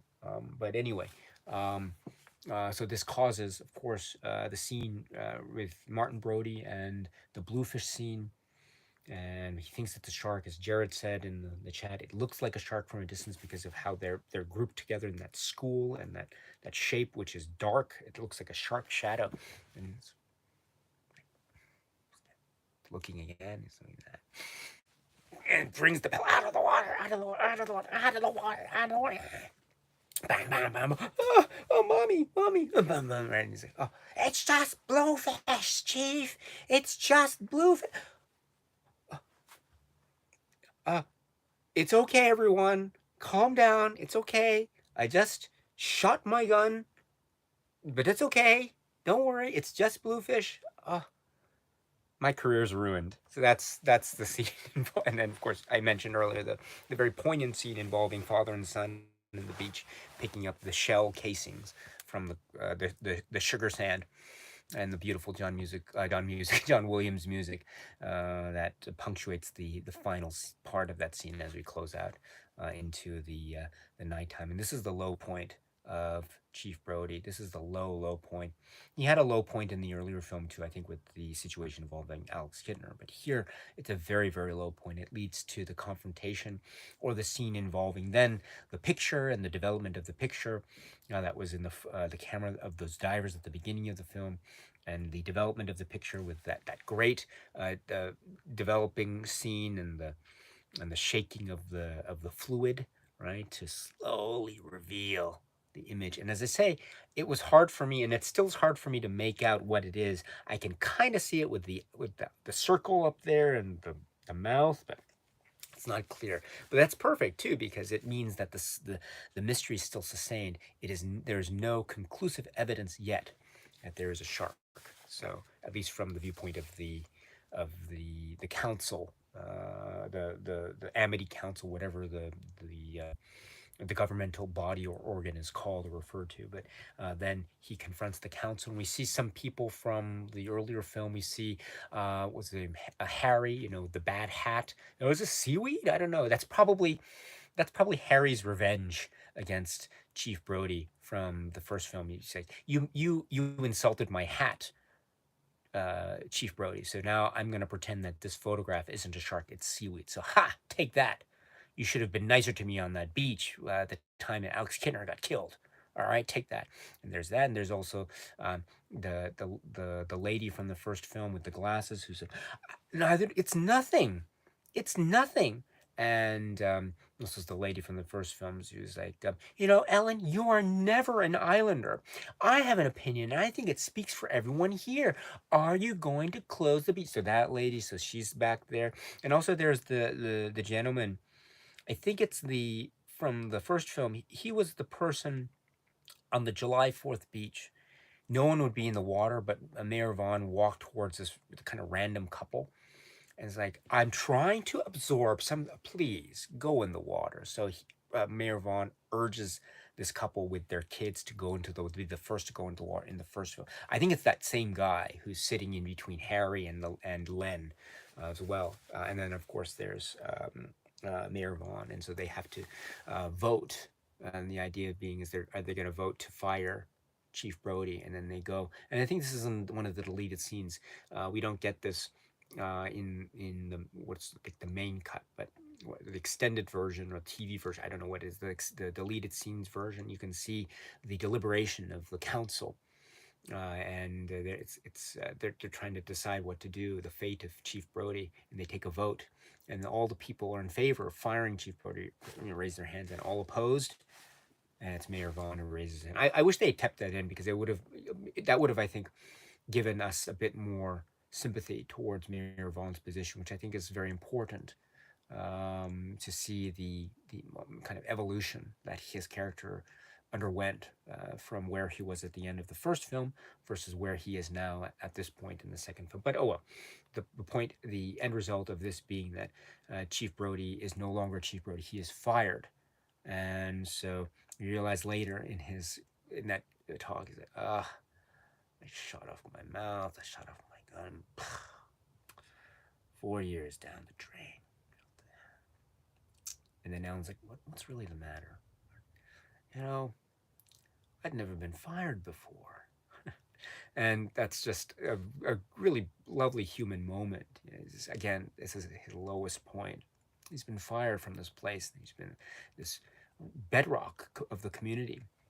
And he's no longer a part of it, at least in official capacity anyway. And so he's like, now, he's talking to the maid or something about her cousin. Is her cousin a plumber? Does he need someone to work with him or something?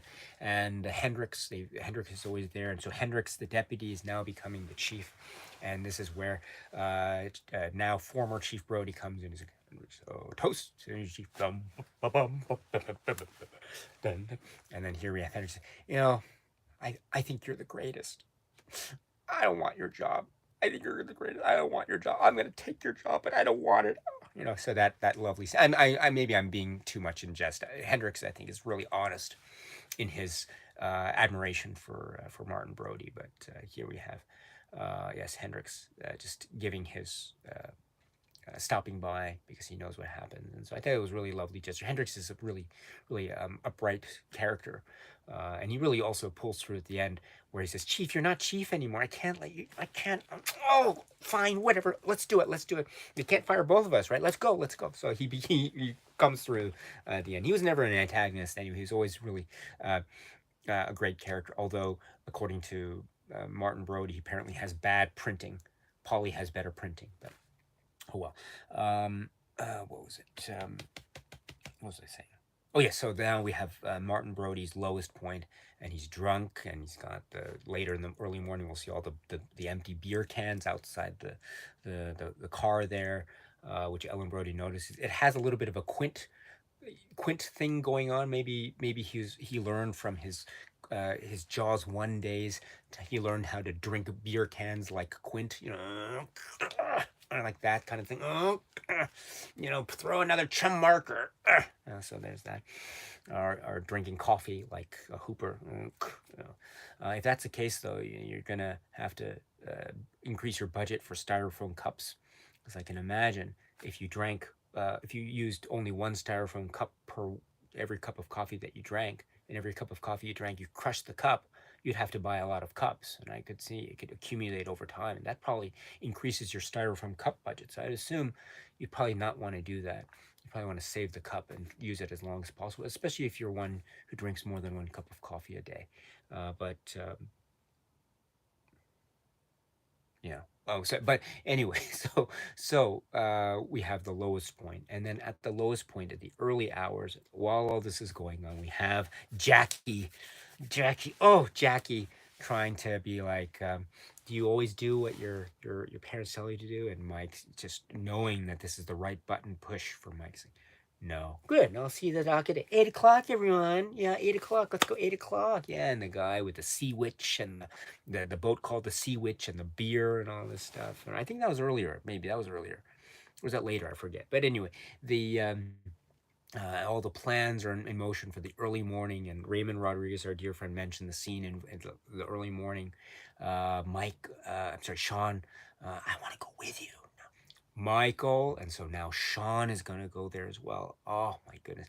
And Martin and Ellen don't know that Sean's out there as well, so that adds, when that surprise hits them, that's going to be really big. So now we are off and running into what could be said to be the final part of the film. All the pieces are set, and we're now off and running. So before we go, and we'll talk about the lobster diver sequence and all. Before we go, in the what is it? I forget that. What is the bends and the scene with in terms of the water pressure and all this? It's a really terrifying sequence. But anyway, before we get to that, let's go to the chat.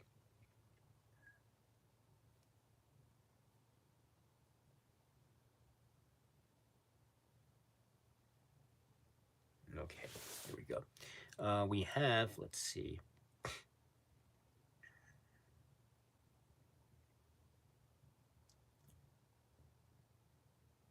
Yes, Jeremy continues.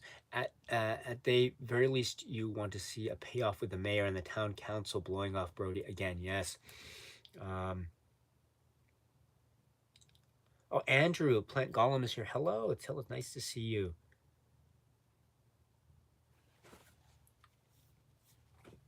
Samuel says, don't get why Brody's shark vigilance is such a commercial turnoff. You'd think it would be a plus.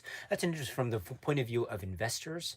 You'd think, I mean, there would always be issues with sharks. You can't help a shark coming to the water. So it's just, so you're just, yeah, you think, oh yeah, he's being vigilant. That's actually a plus for the community and the potential investors. So yeah, that's a good point. They should have turned it. And Len, gosh, Len, Len. Yeah. Give him that parking ticket, Brody. Yeah, gosh, you show him what's right here. Anyway, Margie, thank you, Margie. You mentioned I was saying I forget her name, Margie. Thank you, the young teenager who helped Sean when Sean fell in the water, and she's the one too who I was saying throughout the live stream. I forget her name. What was her name? So it's Margie, right? So that's the young lady who, right, when they're getting ready to go out, it's so the formations are Andy and Mike and Jackie are going to be on the boat. Brooke was going to join them, but then she was invited by Timmy, so then she's going to go with Timmy. And we have the guy in the Sea Witch boat, and then Tina and Eddie, although they're going to be separated from the group momentarily. And then we have Larry and Bob, and she's not coming with us. No. Do you want to talk about it? Do you want to swim home? So there's that stuff, and then There's the um, gosh, why am I forgetting? Lucy and her boyfriend. I don't what's I forget his name. And then Keith Gordon character with the inflatable boat, and Mr. Christian, Mr. Christian. And so there's the Altus formation, and then there's the Margie, right? This young woman, and when Sean is being like, no one wants Sean on Mike's boat and no one cares, she comes on the dock, say, is this guy giving you trouble? You can come with me. Yeah. So what a nice gesture. So kind.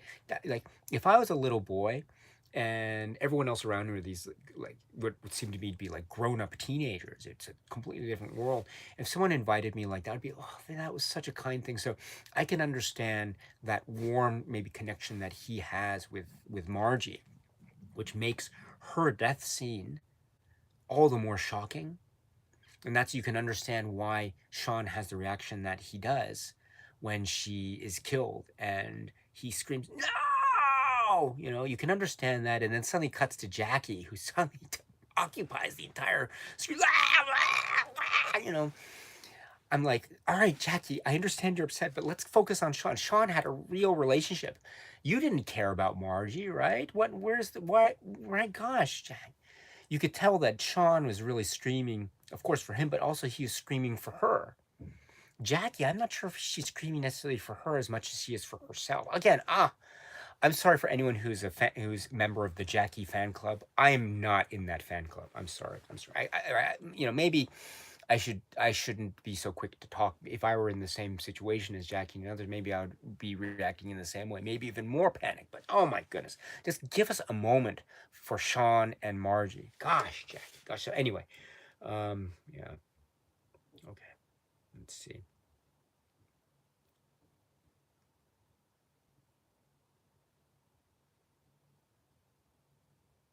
Special K is here. Hello. In here. Sorry, let me just give me 1 second here. Oh, am I back? There. Oh, is everything okay? Am I back? I'm not frozen on your side, right? Is everything okay? Good. I just had to plug in the the charger there. Let's see. Where was I? Cartwheel video, it's your hello. It's nice to see you. Jared says Timmy is cool. Yes, Timmy is cool. Timmy is very cool. He really comes to the rescue, and he really holds his cool, especially when the first shark attack occurs.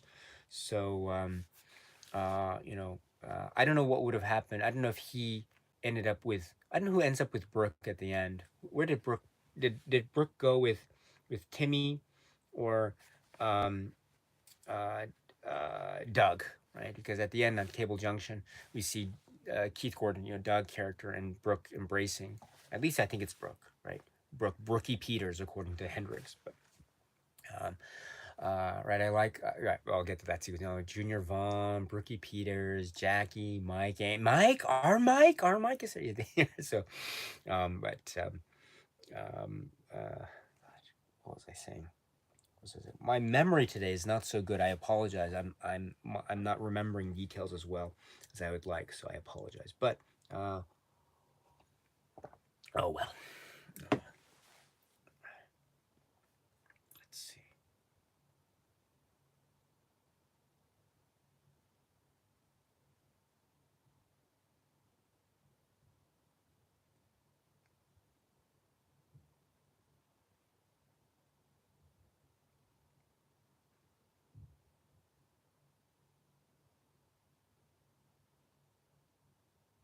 Jared says Jackie makes sure to scream for everyone else. Yes, yes, yes. Okay. Anyway, let's continue on. So, oh, Jackie. But okay, we'll continue on. So now we have all the pieces set in motion. Now, first off, we have the kids now. Kind of sailboat cruising on the water. The plan is to go to the lighthouse, but then I think it's Mike who says, "I know a better spot. Let's go. Let's go past the lighthouse. I know a better spot. You got it." Um, so they decide instead to go past the lighthouse instead. While that is going on, we have a couple things going on here, which is let's see. We have the lobster, the lobster divers, and we have, okay, so if everyone's there, let's buddy up and drop. And they drop, and you have that great sequence, which is another, I think it goes to what Jeremy in the chat was saying as a type of, I think it was Jeremy. Please, I apologize if I misappropriated that, or if I incorrectly attributed that to you. But a comment earlier about this has the structure of like a slasher film. And so here you have another set of people who we don't really know, and then suddenly they're in the water, and we are associated with them, and the swimming, and the buddy up guy. They have the like, oh, something is, very plot conveniently stuck in my jacket. I'll stay here. You go on ahead by yourself. I'll just struggle with my jacket here. And so he leaves the one guy alone. He finds, poor guy, he almost had a lobster, but it just went past him. So, oh well. I guess lucky for the lobster, but goes in, just finds, swims, just trying to see something. And then suddenly, wow, this giant thing with a scarred like shark comes and attacks. And then this causes him to go into a huge panic, and he just wants to get out of this, swimming. We see the blood trickle, or some trails of red coming from his mouth. And by this time, the breather has been dislodged from his mouth. He just wants, and we hear like, woo! You see, and the idea too is what is it? What does Hendricks say? Embolism, air bubbles in the blood. What is it? The idea of coming up too fast, and you have to be careful to make sure that you do it at the right time. Whenever you are scuba diving, you have to be careful because the pressure underwater is very different from the pressure that you have, the air pressure, when you're not in the water. And so you have to be sure that your body is appropriately acclimated to the pressure of the water, because it could affect your blood, as well as other internal structures of the body. And so that's, I think, the concept. And so he was panicked, so he had to swim as quickly as possible because he saw this giant shark with a scarred face. And so that's why you have the blood trickle at the end. Get us in, get us in. So, and then they all look at this poor guy, and they don't notice that a shark with a fin stuck out of the surface is now swimming behind them, now headed towards, with a great kind of head POV shot, and then going towards this group of sailboats, which is the kids on the water, and then we have the great aerial shots. Da, da, da, dun, da, da, dun, da, dun. Here are the helicopter, the helicopter shots, the ominous shots of the right. So there's all that, and we have the follow through of that. And then while all this is going on too, right, the stuff that's going on the surface, and we have the by that time, Tina and Eddie have been separated from the pack. And then while that is going on, we have the mystery being compounded with those divers now having come in. And then we have the wheels in motion. So first, let's go to the Tina and Eddie sequence. We referred to it earlier. So they have separated from the pack because they are Tina and Eddie. And what do Tina and Eddie? They find wherever it is. They are right, for lack, I guess the assumption is, for lack of a better phrase, they are quite horny. So they're quite the horny couple. And so the assumption being that maybe they want to take advantage of being alone in the middle of the ocean. They want to separate from the rest of the pack. And there's something about black and blue marks, on her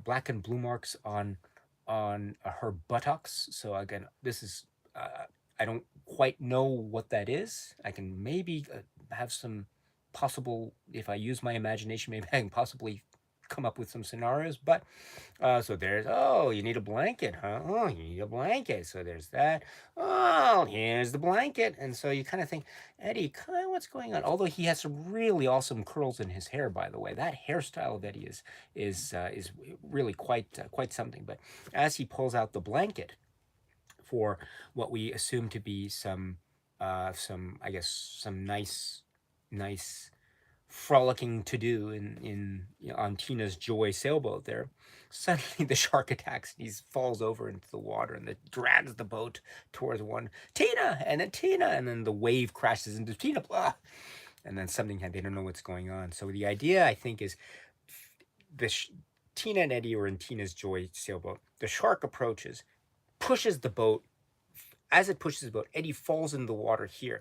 While Eddie is stuck in the water here, the shark pushes the boat along like this, while Tina's still in the boat. And then as it pushes and creates distance between Eddie in the water and the boat that's being pushed farther away, it stops, and then the shark then goes back beyond, and then as it goes beyond, it makes a U-turn and it comes from this way. So the shark comes from this way, Tina's boat is in the middle, and Eddie is right here and swimming.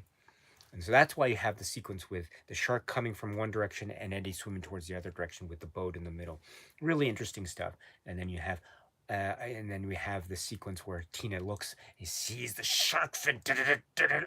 Oh, and then I remember I saw this on the TV, and where she says, I think, she says, "Oh," something like that. So it's not a swear, but anyway. So she swims faster. The shark, Eddie. So, oh, guy, the swim. So this Eddie, swim faster, hurry! Not knowing that when the shark passes the boat, goes under the boat, she's essentially calling out Eddie to swim towards his doom.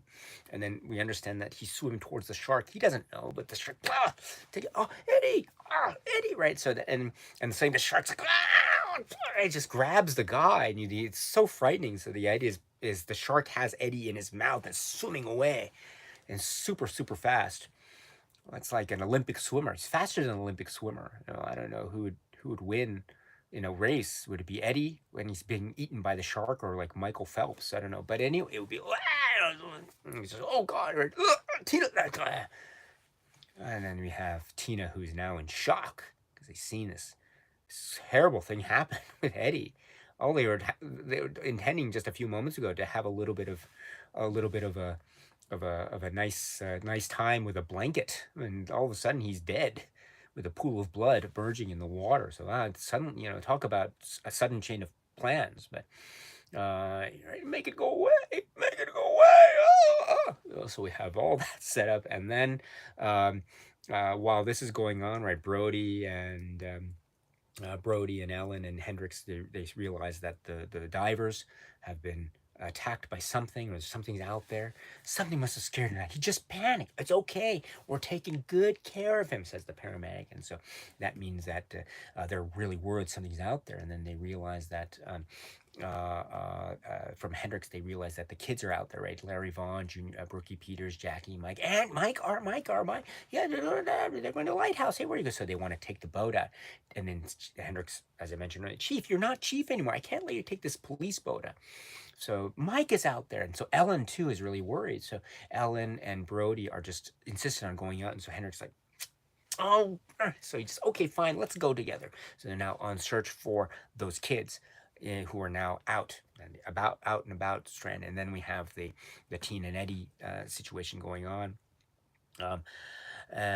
So we have all these things going while the rest of the kids are out and about going there. So now we have the shark headed towards them, and we have Brody, Ellen, and Hendrix headed towards they'll eventually find Tina and her boat there. And so all the movements are going on at once. So let's go with we mentioned a little bit about Tina and Hendrix and Ellen Brody and Martin Brody finding the boat with the cups and looking around, and Tina, who's just hidden there, she hides so well, and that's a really difficult place to hide, and not knowing, and it's like, ooh, ooh, and you hear the ooh, ooh, ooh, ooh. That's my Tina crying impression, and it's very poor, and I apologize for that. But then it's like, oh, it's just absolutely just bawling her eyes out. You can understand what's going on. This is panic mode. I could totally understand. There's a thing where I haven't done it recently, or when I've become an adult, but when I was a kid, and I would be, when you cry, you really cry, and you have one of these crying episodes where you're crying so much, you're at a loss for breath, and you can't.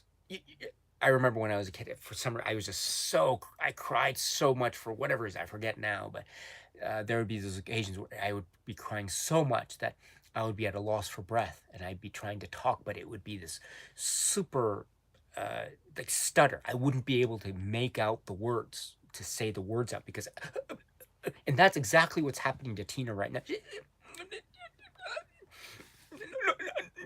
No. I can totally understand what that is. It's these little moments that I think make these and other films so great. So, and then Ellen, no. Tina, Tina,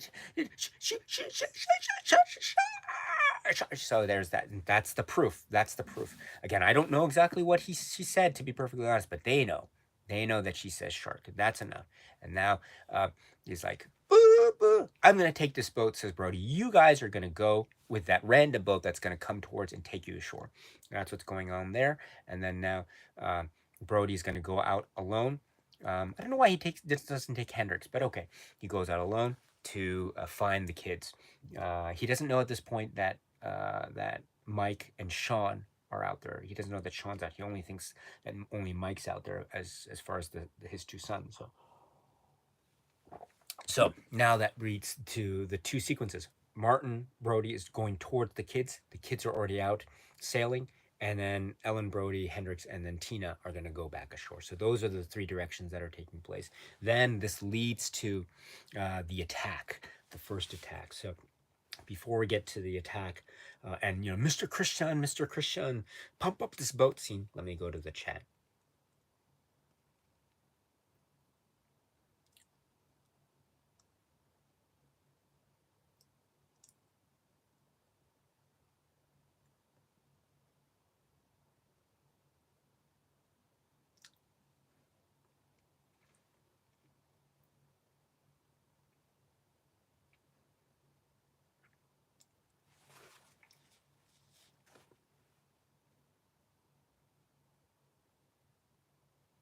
Samuel says, I think if you enjoy movies where kids are at the center, Jaws 2 is pretty fun. Ultimately, it turns into the water is lava game with the shark. Yeah, that's a good point. Yes, interesting. Yes. Chris Gullo's here. Hello. You say, lots of Daisuke acting noises on this live stream. I like it. Thank you very much. Thank you. That's very kind of you. Yes, Mark says, the comment about Jaws 2 being a slasher brought the parallels to mind since I often hear Terminator referred to as such. Yes, yes. Jared says, what if the boat didn't come and get them and they were stuck out in the ocean? That would have been unfortunate. Yes, that's right. According to Bob, Sean asks, what's after Cable Junction? The Atlantic, then Ireland. So could you imagine them going to Ireland, and it cuts to Andy, says, God, I'm hungry. I should have had that punch. Yeah, so I know he didn't say that second part. He just said, I'm hungry.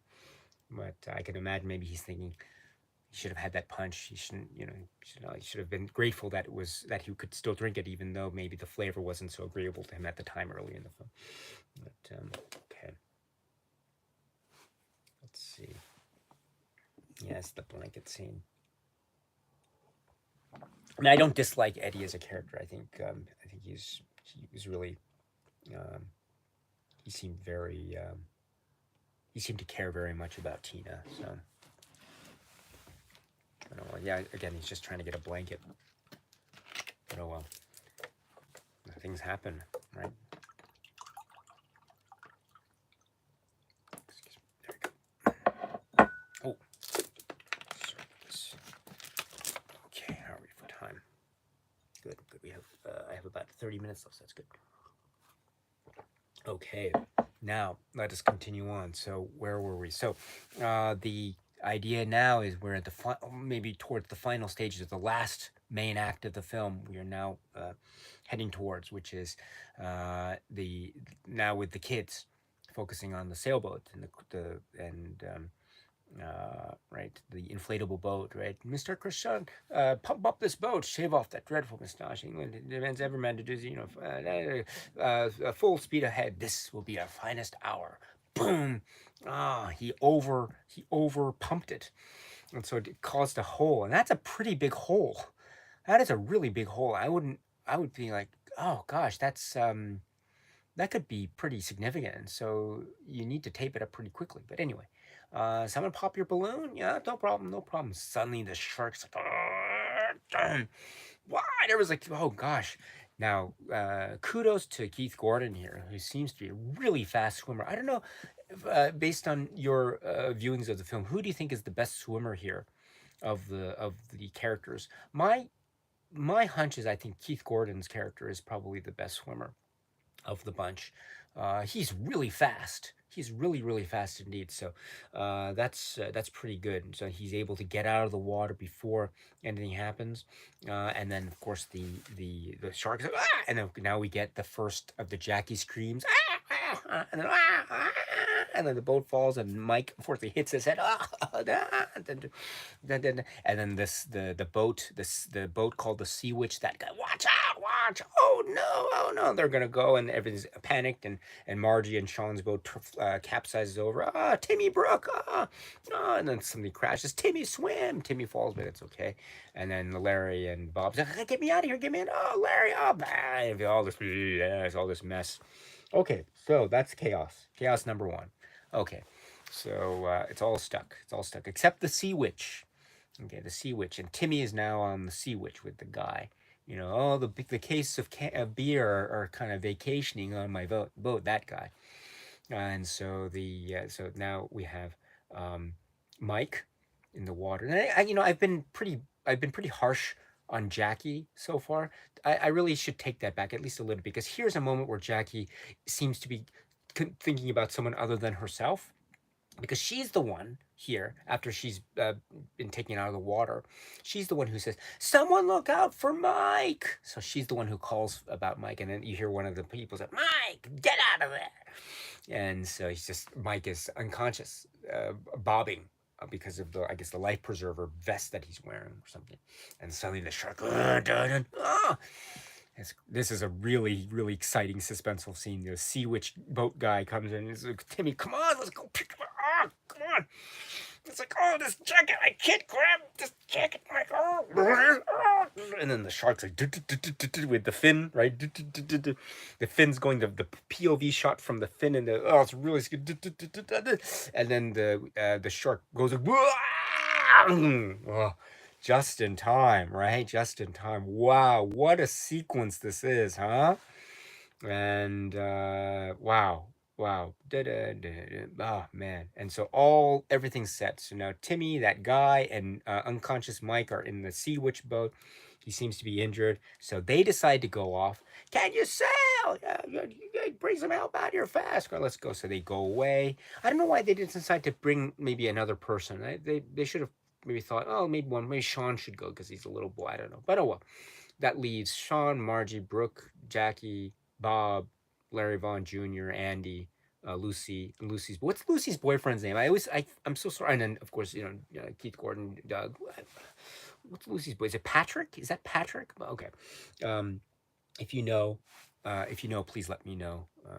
So that leaves that bunch, and they decide to tie up everything, put them together in this huge junk of a thing, and then they just kind of tie up, and that's it. And while the boat goes, and now we have Chief Brody, or not, former Chief Brody, in the meantime trying to go on the hunt, trying to find them. Goes to the lighthouse. They're not here. I don't know. And he's talking to the helicopter guy. Francis Shoal. Where's Francis Shoal? I don't know where Francis. I've lived here for 4 years. I don't know where Francis Shoal is. What are you talking about? Okay, so all right, so he goes over there, and Cable Junction is mentioned, and then the helicopter guy is now on the search as well, and then also all these things. While in the meantime, on the shore, we have that confrontation between Ellen Brody and Len, which I alluded to earlier, and that's what I suggested is possibly one of the only moments of Len's quote unquote humanity. Although even if one could say it is a very limited show. But in any event, we understand that Ellen is now fully 100% in the camp of Brody, Martin Brody, and so that's why we see her looking out into the ocean, and so worried. And all the while, the kids who have been attacked for the first time by the shark are stranded. And what do you do in this seemingly life and death situation? At least, what do? You kind of sit around, be quiet, be sad, be morose, but not Brooke, right? Brooke says, "Do you want to play charades?" I love Larry Vaughn's reaction. No. Gosh, I wish actually Larry Vaughn had said yes. Could you imagine Jaws 2 with the sequence with the kids stranded on the boat, and they decide, yeah, actually, let's play charades. Could you imagine? Oh, who am I? Who am I? Shark. Yeah, you're right. Thank you. You're next. Okay, who am I? Who am I? Oh, you're a beached dead killer whale. Oh, correct. Right. So who am I? Who am I? you're a water boat explosion. Oh, so they could have had the charades game. I don't know, but could you imagine if you're on that boat like those kids? Would you have said yes to the invitation to play charades? I'm thinking about it and I think, well, if I'm gonna die, am I gonna die not saying anything, or if I'm gonna die, do I say, "Hey, okay, if I have the time, I might as well play charades? Am I that kind of philosophy on life and death? Or am I'd rather just be alone and be with my thoughts kind of philosophy? It's again, it really depends on your maybe view on life and death, perhaps. But I wouldn't be totally. I wouldn't find it tasteless at all. Actually, I think it would be not unreasonable for someone to have said yes in that situation. But as it happens, they didn't play charades. Um, and so we have that. So here we go. Okay, close. And so we have now the helicopter pilot coming in with that epic beard. We also have a little glimpse of Cable Junction, so that also is fresh in our mind, and so the like. And I mentioned, but I love how he said, "Distance and Adrift, heading about due east." Wow! Everyone's so happy to see the helicopter, and okay, and the helicopter lands with those orange, I guess, floating things. I was fascinated with those orange things. I think they're orange, right? And he's got that great helmet. And he's like, the plan is they will throw him a line, and so he will tie it up to one of the the the he'll fasten it to the one of the legs of the helicopter, and he does so. He says, "Hold on to something, okay," and they hold on to something, and then he's about to lift off from the surface, and then suddenly the shark is gone. Ta-da! And this is a great scene too, because you remember, if you note here, the first thing that the helicopter pilot does when the shark first attacks is he has his hands and he goes like this to the glass. Did you remember that? I was so fascinated by that. That is a sign that he is really panicked. That's his first instinct to be like, "Oh, like, get me out of here!" So with his two hands. But anyway, but he's trying to get in. Just the sharks, just and it just tips over, and then the helicopter blades are just they crash against the surface, and then they hit the sails. Oh my gosh! And we see Lucy. Oh my gosh! Oh my gosh! Oh, the Lucy! Oh, poor Lucy! And so then the helicopter goes, and then here we have in some versions, extended versions, you actually see the underwater sequence. I think it's now treated as a deleted scene, but you see the the helicopter pilot getting attacked and we assume therefore eaten by the shark, which is a really frightening situation. We hear more of the whoa whoa whoa sounds there. That's really frightening, but that's not in the kind of I guess the theatrical cut version we see after the the, the thing turns over and the kids emerge from the fallen sails. They look and they see the bubbling, da, da, da, da, da, and then the shark attacks. Da, da, da, da, da, da. That wasn't enough, so the shark's attacking. Da, da, da, da, da, da, da. And I mentioned this before. It attacks so strategically that it breaks up the formation, and so Bob falls, and then Sean falls. And as I said, Larry's focusing on Bob, but almost everyone else is focusing on Sean. And Sean does the doggy paddle thing there, and he goes up to the and then Sean, what's gonna happen? And so Margie, the young woman, and then Jeremy in the chat reminded me of what her name. So thank you very much for that. So then she goes under one. She essentially risks her life to save him, and going up to the boat and says, go up, go. And then she's like, help me up. She can't get up, and oh, the shark. Ah! And then I mentioned the scene with Sean, but then Jackie's over screaming, overcompensation in terms of her screaming. That's really a lot of screaming, but that is a frightening sequence. So here we have the shark and this is pretty sophisticated shark stuff, especially for a shark that we understand it's a big piece of machinery, quite unwieldy. We understand based on production and making of documentaries and the like.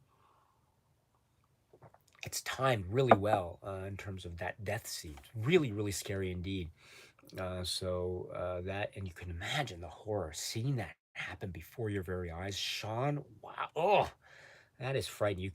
That's why he's just so scared to let go of that thing a little bit later. And so, but thank goodness for Andy. Oh, shut! Get that rope! And it's like jumps on, and then the guy falls. Oh, yeah, I'm so glad, Andy. Oh, Sean. Oh, I thought we lost you. Oh. Alright. So you know that Andy was saying he was being angry, but he was being angry for a purpose. He was doing it to get Sean's attention. And so I like that moment when he said, we thought we lost you." That's really, really pretty. Pretty. It's a tender moment, and so uh, and then it goes to his cable junction, which is in the distance. Cable junction, and then Larry's like, "Can we make it?" And Bob's like, "I don't know. It's just I don't know." And so that's kind of Bob's revenge. All the way up to this film, Larry's been pretty mean to Bob. Do you have to talk like that? What do you, my mother, you want to just do that? You want to swim home, Bob? You want to swim home? And then Bob's having his revenge. Can we make it? I don't know. Hey, I don't know. So that's Bob's. And then we have just the sudden moment of Lucy, and this kind of stranded. I think it's meant to evoke classical painting and art, but the idea too is Lucy is praying, and is praying to to God, or to Jesus, to save them. And this is a very almost this is the calm before the storm, the final. Although there has been a lot of tumultuous moments up to this point, that's true, but it is a very poignant moment as we see them drifting very slowly towards the thing in the distance, which is Cable Junction. And then all the while, former Chief Brody is still in the boat. So I mean, we're like sitting, he's doing that thing with the radio. He's like whacking at the radio, much like what Quint did with the radio at the first film. So maybe Brody should have said to him, "You're certifiable, Brody. You're certifiable." Yeah. Even in spirit, Quint's still right. Even though he was talked about in the first one, we still talk about him in the second one. But now we have the final pieces in motion, right? Just the third piece being the shark. But we have the shark, and we have Brody, but now we have the kids drifting towards Cable Junction. Are they going to make it? And then Sean says, Larry, are we going to make it to the island? Heading for a kid. Yeah. He's got that, and Larry's saying he's got a bit of a Han Solo vibe to him. Do you feel the same way? I know. Larry Vaughn? Could you imagine Larry Vaughn being in the Han Solo situation? I don't know. Um, Maybe when they're heading towards the Death Star, and Luke Skywalker says, "I have a bad feeling about this," and Chewbacca, and then maybe Han Solo is played by Larry Von Trier, say, "Hey Luke, you want to swim home?" or something like that. But he's got a bit of a kind of Han Solo vibe to him. But anyway, and Bob has a bit of a. I must say, Bob looks a bit like Luke Skywalker, actually, to think about it. But anyway, yeah, Luke Skywalker and Han Solo on the boat. And this is before the Jedi training and stuff with Yoda. So, um, yeah. What was I saying? So anyway, so they're getting towards the their Cable Junction, and they get stuck. And Keith Gordon's character Doug, I think, very astutely recognized that's probably the bottom, because they're capsized, and so one of the poles of the sails is caught against the ground. Oh no, it's the bottom. It's the bottom. No. And then Jackie, "Oh no, it's that thing. No, it's just the button. No, it's that thing. No, Jack, no, it's that thing. It's the buzz gonna kill us. You just shut. Just shut up, be quiet. Listen, you don't get to freak out. Listen, just a freak out. Listen. Do you hear it? Oh, Lucy, knowing exactly what to say at the right time. And then here, okay, this is the Jackie cry again. And they see in the distance, right? When all seems lost, and where there's nothing in the world to welcome us except that ever so irritating sound of the cries of Jackie, what do we see in the distance? The approach of former Chief Brody. Yes! Oh, yes. Fist pump, double fist pump, triple fist pump for many, many reasons. Here to save the day, the shark is attacked, and yes, Jackie is happy. Yes, no more screaming Jackie, at least for now. Then we have the approach, and everyone's screaming, yeah! And I love the bit, too, where I think it's Larry Jr., he takes Sean. He's like, yeah, look. So you this, Larry. I love Larry as a character. He seems a bit maybe rude. He seems a bit maybe almost brutish in a way, but he has a good heart. He really does have a good heart. So, that relationship with Sean, those little moments, I think, are really quite tender. So him and Andy, they're really looking out for him. So that's really great. And so the boat comes in, and then Martin Brody's like, yeah, pull yourselves over. And then I love it. We can't. We're stuck on the bottom here. Pull yourselves over, climb aboard. Please hurry. That's it. And then the shark's very clever because the shark knows that there's a rope, and the shark comes in, and then Bird's, and it pulls on the gear. It just goes full speed forward, and he's looking at the shark and just driving at the same time. That's very dangerous. That's why Larry's like, wait, and it's like,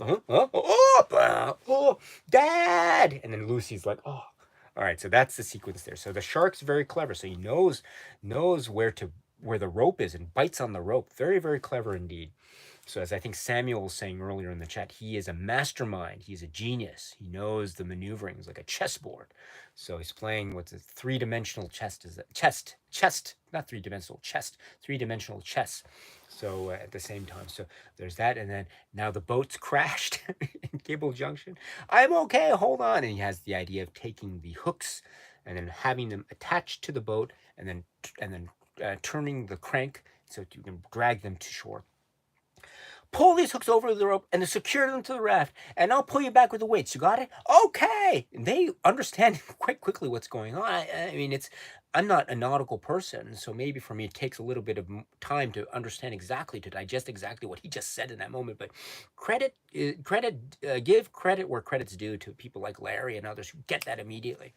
And so they try to pull the rope, and I think he and Andy are trying to pull the race, and so he gets stuck, and we say, "It's stuck!" And Martin says, "Oh, wait a minute, wait. I'll put it in reverse." He puts it in reverse. That unlodges, that picks up the power line, and then while that's going on, while it's winding up, the shark attacks goes through that piece of like black felt or something. And people, except who's remaining? Jackie and Sean are remaining in the boat while everyone else fell in the water. So they gotta swim, gotta get out of here. Let's go to Cable Junction. So they all swim. And then this is the moment where Lucy is so lucky. I don't know how she did. Maybe she was the most caring, and she was praying to God. So maybe something was linked. I don't know. But anyway, we have the what is it? I guess is it Patrick, the boyfriend. Lucy, look out! Oh my God, no! But she's still alive, and she's like, and the words, and your boyfriend's like looking and gets to her, and she screams, she thinks that her boyfriend's the shark, or like, Lucy. And while this is going on, all of them go to the shore, and while this is going, oh my gosh, the shark is circling the boat, get away, right? And so former Chief Brody's tried to say, hold on. He gets the inflatable boat and gets there, and he sees the wire, the power line, and he gets an idea. He starts to think, what's he gonna do? And so everyone's seeing him climb on the power cable with the boat, and everyone's like people looking at the shark, but then looking at Chief. What does he do? Oh my gosh! And then the shark, Jackie, no! And then Sean falls on his face, and then I love this here where you have Jackie and Sean being attacked by the shark, but I think it's Brooke who we hear say, Jackie! But then when Brody sees it, he screams, Sean! So that's Sean. Sean! And then so he starts to whack at the power line. That's the idea, right? And then we have the underwater sequence. And the shark goes back. And then we have more of, Jackie. All right, so there's that, and then where is he? And we have Lucy groan like, and the boyfriend like really grabbing on the Lucy, just like, okay, I'm your boyfriend. It's okay. I'm gonna protect you, Lucy. I love you. Let's drink like this when we get back to home. I love you. And then so we have everything going on, and with this quiet, and again another quiet before the storm. No. And then Brody's in the boat by this time with the power lines. And then finally, here it is. There it is. There it is. It comes, right? The final assault, the final attack, and he whacks the thing again. Dun, dun, and then the shark's turning toward, and everyone's like, "Hey, dude, what the hell are you doing? Dad, what are you doing, Chief? Hey, get out of there! Chief, he's ready right for you!" And then there's the final climactic moment: Brody versus the shark, 1-on-1, mano a mano, as it were. Right? All right, man, come on. Chief, and you have all the sounds of people going, "Yeah, that's it, that a boy, come on, come on," you know, and then that's it, come on. So the idea is he's going to approach former Chief Brody, and we hear all the sounds. Chief, come on, Chief, don't do it, Chief, get away, and the final Sean, Dad, watch out, come on, open wide, say and all this, the bites into the power line, and everything, the explosion, etc. Flames, fireworks, explosions, boom, boom, blah. Everything's. And then we have Brooke and Keith Gordon Doug's like, they're panicking. But then Lucy, boyfriend, and Lucy, she's really protecting Lucy. "Oh, it's okay, Lucy, I'm going to protect you." And then and then we have all this thing, and then Chief Bros, and then like huge flames, and this is such a big. When I was a kid, as I mentioned at the very start, and we'd watch this, say, with my friends growing up, sleepover parties or whatever, when this scene happened, this would be like, wow. You'd never seen things like, you'd never think that the way to kill the shark at the end of a shark movie would have the shark being electrocuted like this. Wow, amazing. So kudos for whoever thought up of this way to deliver the climax of this film. Wow, we had the explosions and things, but now we had this death by electrocution in the middle of the water at Cable Junction, and this huge smoky thing. Wow. And Chief Brody's like, and she's it just falls, and he's just on fire, and the flames, and you see the body of the shark fall in the water, and the end. And everyone's so happy, and like Sean's like, he got it, and then Keith goes, it's dead, it's dead, and Jack is like,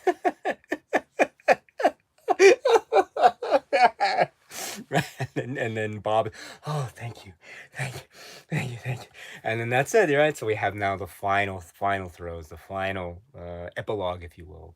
Now everything is peace has returned to Amity. And Ryan puts the code over Jack, and Jack is now so happy. "Oh, thank you for the code." And he says to Sean, "Yeah, and you, they made me go with him." "Yeah, sure they did. Come on, let's go home. Let's go have a hot dog. Let's go." Oh, by the way, I forgot, before I go, I don't want to, the scene at the Bluefish chaos scene, I forgot to mention the scene with the da, da, da, da, da, da. There's the little boy with the da, da, da, da, da, da, and the little boy who's eating a hot dog, but he puts the hot dog on his eye, and he eats the hot dog, and we have the close-up of maybe, bikini women, and close-ups of their behinds for some, I don't know, and then the couple with their feet they're buried in the sand with the feet, and so they're maybe I wonder what they're talking about. That seems really uncomfortable, actually, to be buried in sand with their feet, and then having to talk to the person next to you. If you want to go to the restroom, what are you going to do? You have to get, but anyway, so you have that, and then the little girl doing the flips, the gymnastic flips. So that's cool. So I just wanted to give a shout out to that little boy who's doing the little dance there, and then the other boy who's putting the hot dog on his eye. So anyway, that's probably what they're going to do when they get home. They're going to have a nice hot dog, the Brodies, everything's going to be fine, and that'll be it. And then they'll say, "Oh, what are you going to do when you grow up?" "Oh, I'm going to work at SeaWorld, Dad." "Oh, that's a good idea. I'll see you at SeaWorld one day, son." And then maybe we'll see SeaWorld or something in the future. So that's it. And then, as Erwin, our dear friend Erwin, had mentioned, I think at the very start of the chat, we have the serene calm. Peace has returned to Amity. Everything is back now. Chief Brody in the inflatable boat, and he's rowing the inflatable boat, and now the movie's ending. Da, da, da, da, and then the sunshine. Da, da, da, da, da, da, da, da. So there's another testament to the fact that this is a very complex, a really rich tapestry of a musical score. I think adds many multiple beats to it. So that is how Jaws 2 ends. Okay, let's see. So now let's look to the live chat here, and we will be on our way. So, yes, as Jared says, Brody is a real hero. Yes, Jeremy Fritz, open wide, open wide. Say ah! Yes, that's great. So you think of what was in the writers' room or whatever it is who came up with this dialogue. They probably had to think of all these different quotes that Brody could say at the end there. Say ah, or maybe like dentist, like open wide, say ah, or I don't know, like gosh, big teeth. Or I don't know. That's a good line. It's good. Say ah. That's really cool. Yes.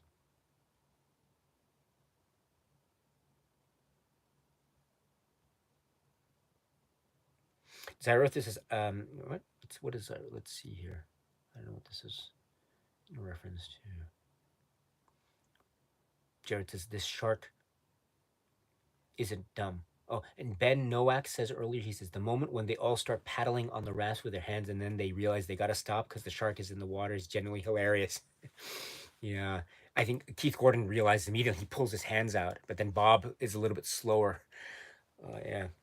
Yeah. But you can understand too, they're because they really want to get to Cable Junction because if they miss it, they're gonna really miss it. So this is their last chance essentially. So, yeah, um, yeah.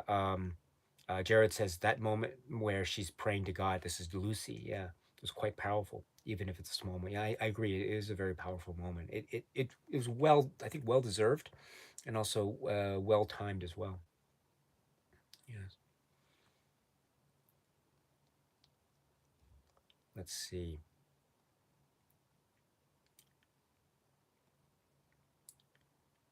Um,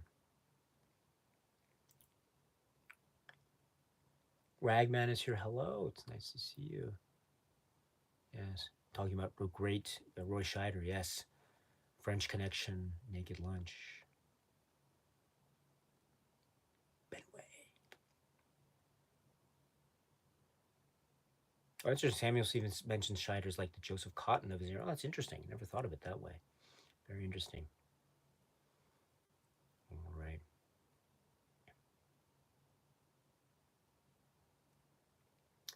Okay, so it is now 9:28 where I am. So I have to go in a few minutes. So I will. Sorry, I'm very sorry to do this, but I will have to end the live stream, as I say, in a couple minutes.